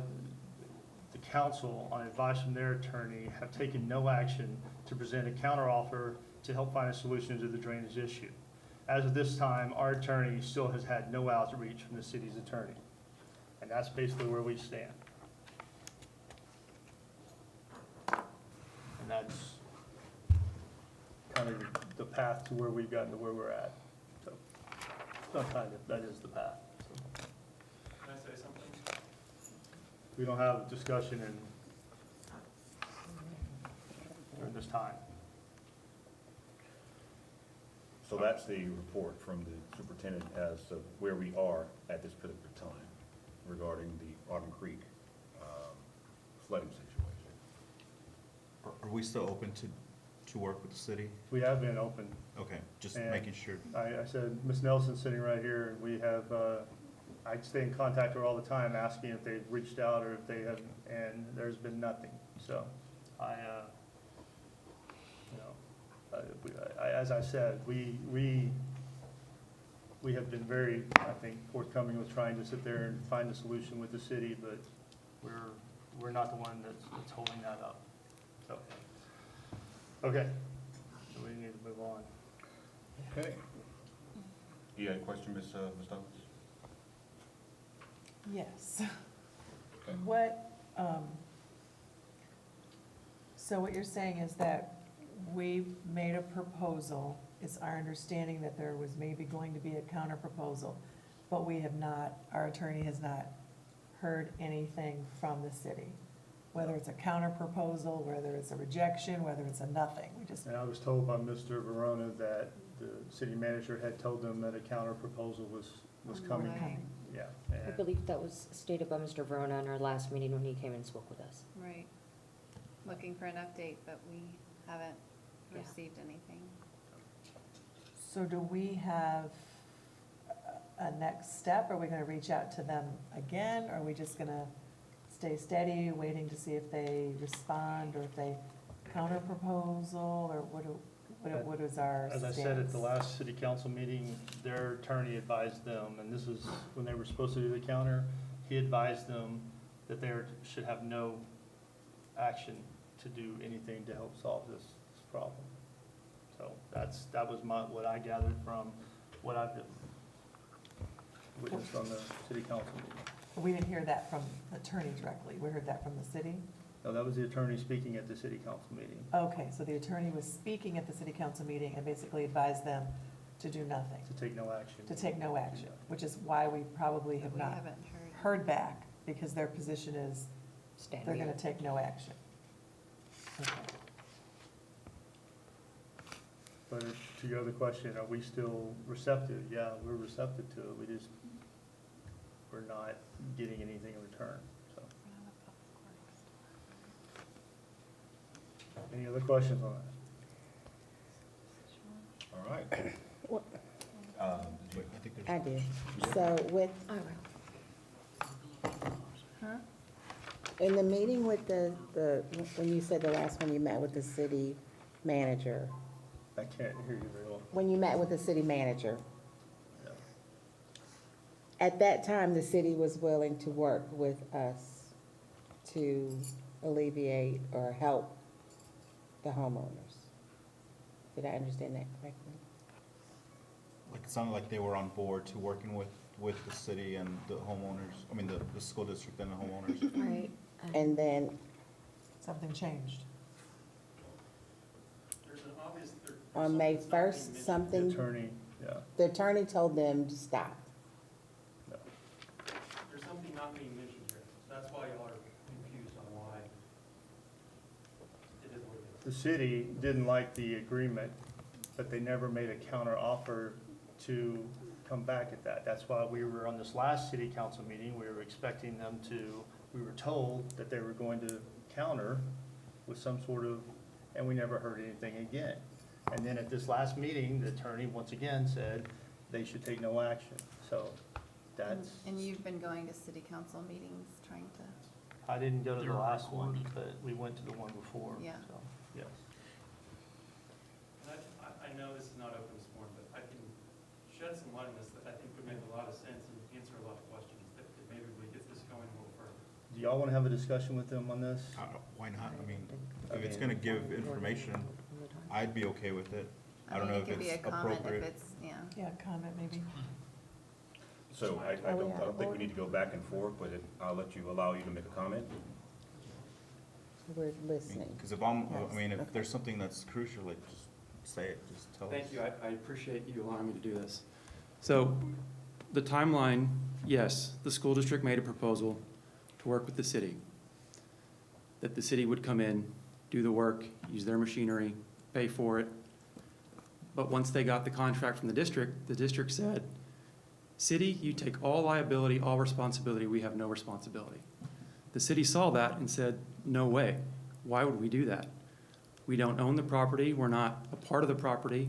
This is between two individual landowners, the school and the houses behind it. We're not taking liability for this. And so in digging into this with the attorney, I'm not a legal expert, so I'm probably gonna screw this up, but two governmental entities can't indemnify each other. So the school district can't tell the city, you can come do this, we won't hold you liable, that's against the law. And so, at the advisement of the city attorney, you don't own the property, it's between two different landowners, we need to back out of this, we should not be involved. So that's where we're at. That's why there's been no proposal from the city to do anything. Because they don't own the property, they have no rights to the property. And so they were just initially wanting to help in good faith. But then in learning that they would have to take full liability for it, it makes no sense. Did they ever propose anything in return?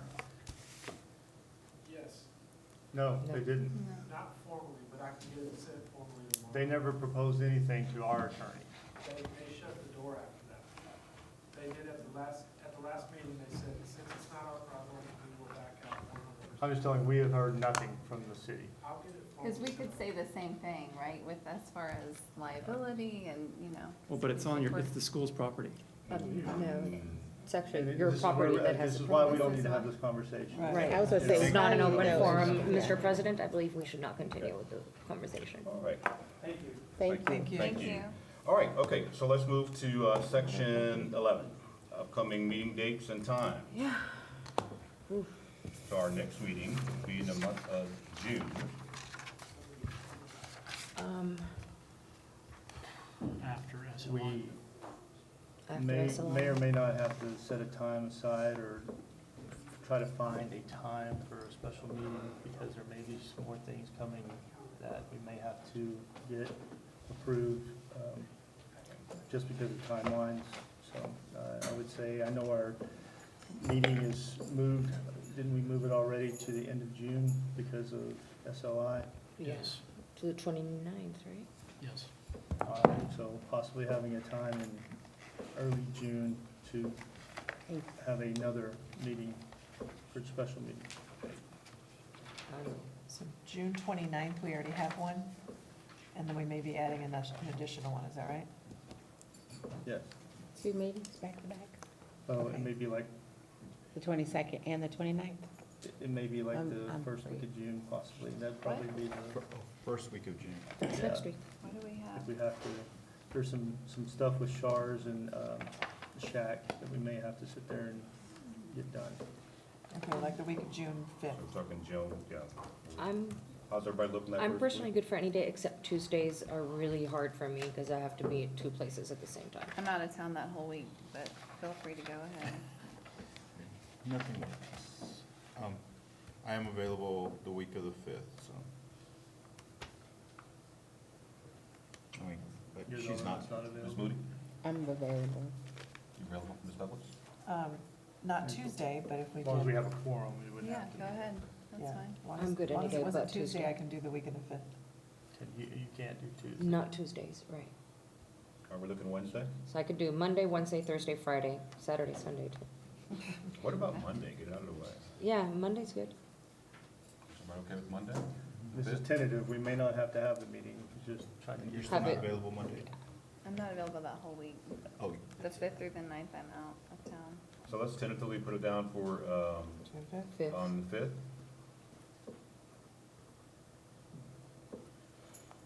And if we need to have it, we have a date. So we have June 5th as a special meeting and June 29th as our regular meeting. And we Is the also, special meeting at the regular time? yeah, 6 o'clock. Okay. And we also have Do it earlier? the 14th through 16th, we will be SLI. SLI. Right, Who will, are you taking your own car? yes. You are? Yes, I'm taking my own car, yeah. Okay, all right, so you two are riding, so you four riding. Ms. Moody, you're going to Fort Worth, or you're going to Fort Worth? Okay. All right, we so- return on the 20, well, whatever that Saturday is, right? all right, so 17th. The we'll 17th. coordinate. And we'll Get it drive. out and everything. I'll get an itinerary for it. All right, great. All right. Okay, wait, now I have clarification. So our special meeting is on the 5th, and our regular meeting is 29th. the 29th, okay.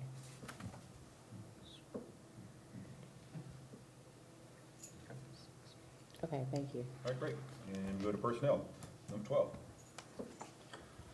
All right, so Oh, yeah. we've had some more resignations and some more retirements, so you can read all those, so I don't want you to go through all that. We've also been hiring already, and. That's very good news. um, We do have a reason we need to go into closed session, which would be a personnel issue, but we also have our attorney Liz Nelson, who will go in and talk to us about the other situation we were just discussing. Okay? So, I All think right. we're ready to go into closed session. So then it is currently 10:08 PM. So we will adjourn into closed session after a 2-minute break. Another break, or? Please. I guess let everybody get out. Everybody get All out. right, Let everybody all get right. out. So- I wanna. Thank you all, everybody, for Returning from closed session at 11:26. All right, Mr. Glover here. No. You have something I else? move to authorize the superintendent to Well, submit a hold on a written second. complaint. Sir, let him read it first. Oh, goodness. oh, go ahead. Okay. You wanna read it? No, I was talking about him reading Which it. one? 14A, just tell everybody what it is. Section 14A, consideration and possible action regarding contract abandonment and seeking sanctions for abandonment of contracts. Mr. G. I move to authorize the superintendent to submit a written complaint to the State Board of Education certification with the finding that good cause did not exist for Alexa Neifert to abandon her employment contract with the district. Second. Okay, that was motion by Mr. Glover, second by Ms. Vigo, Miss? Cruz Perez. Ms.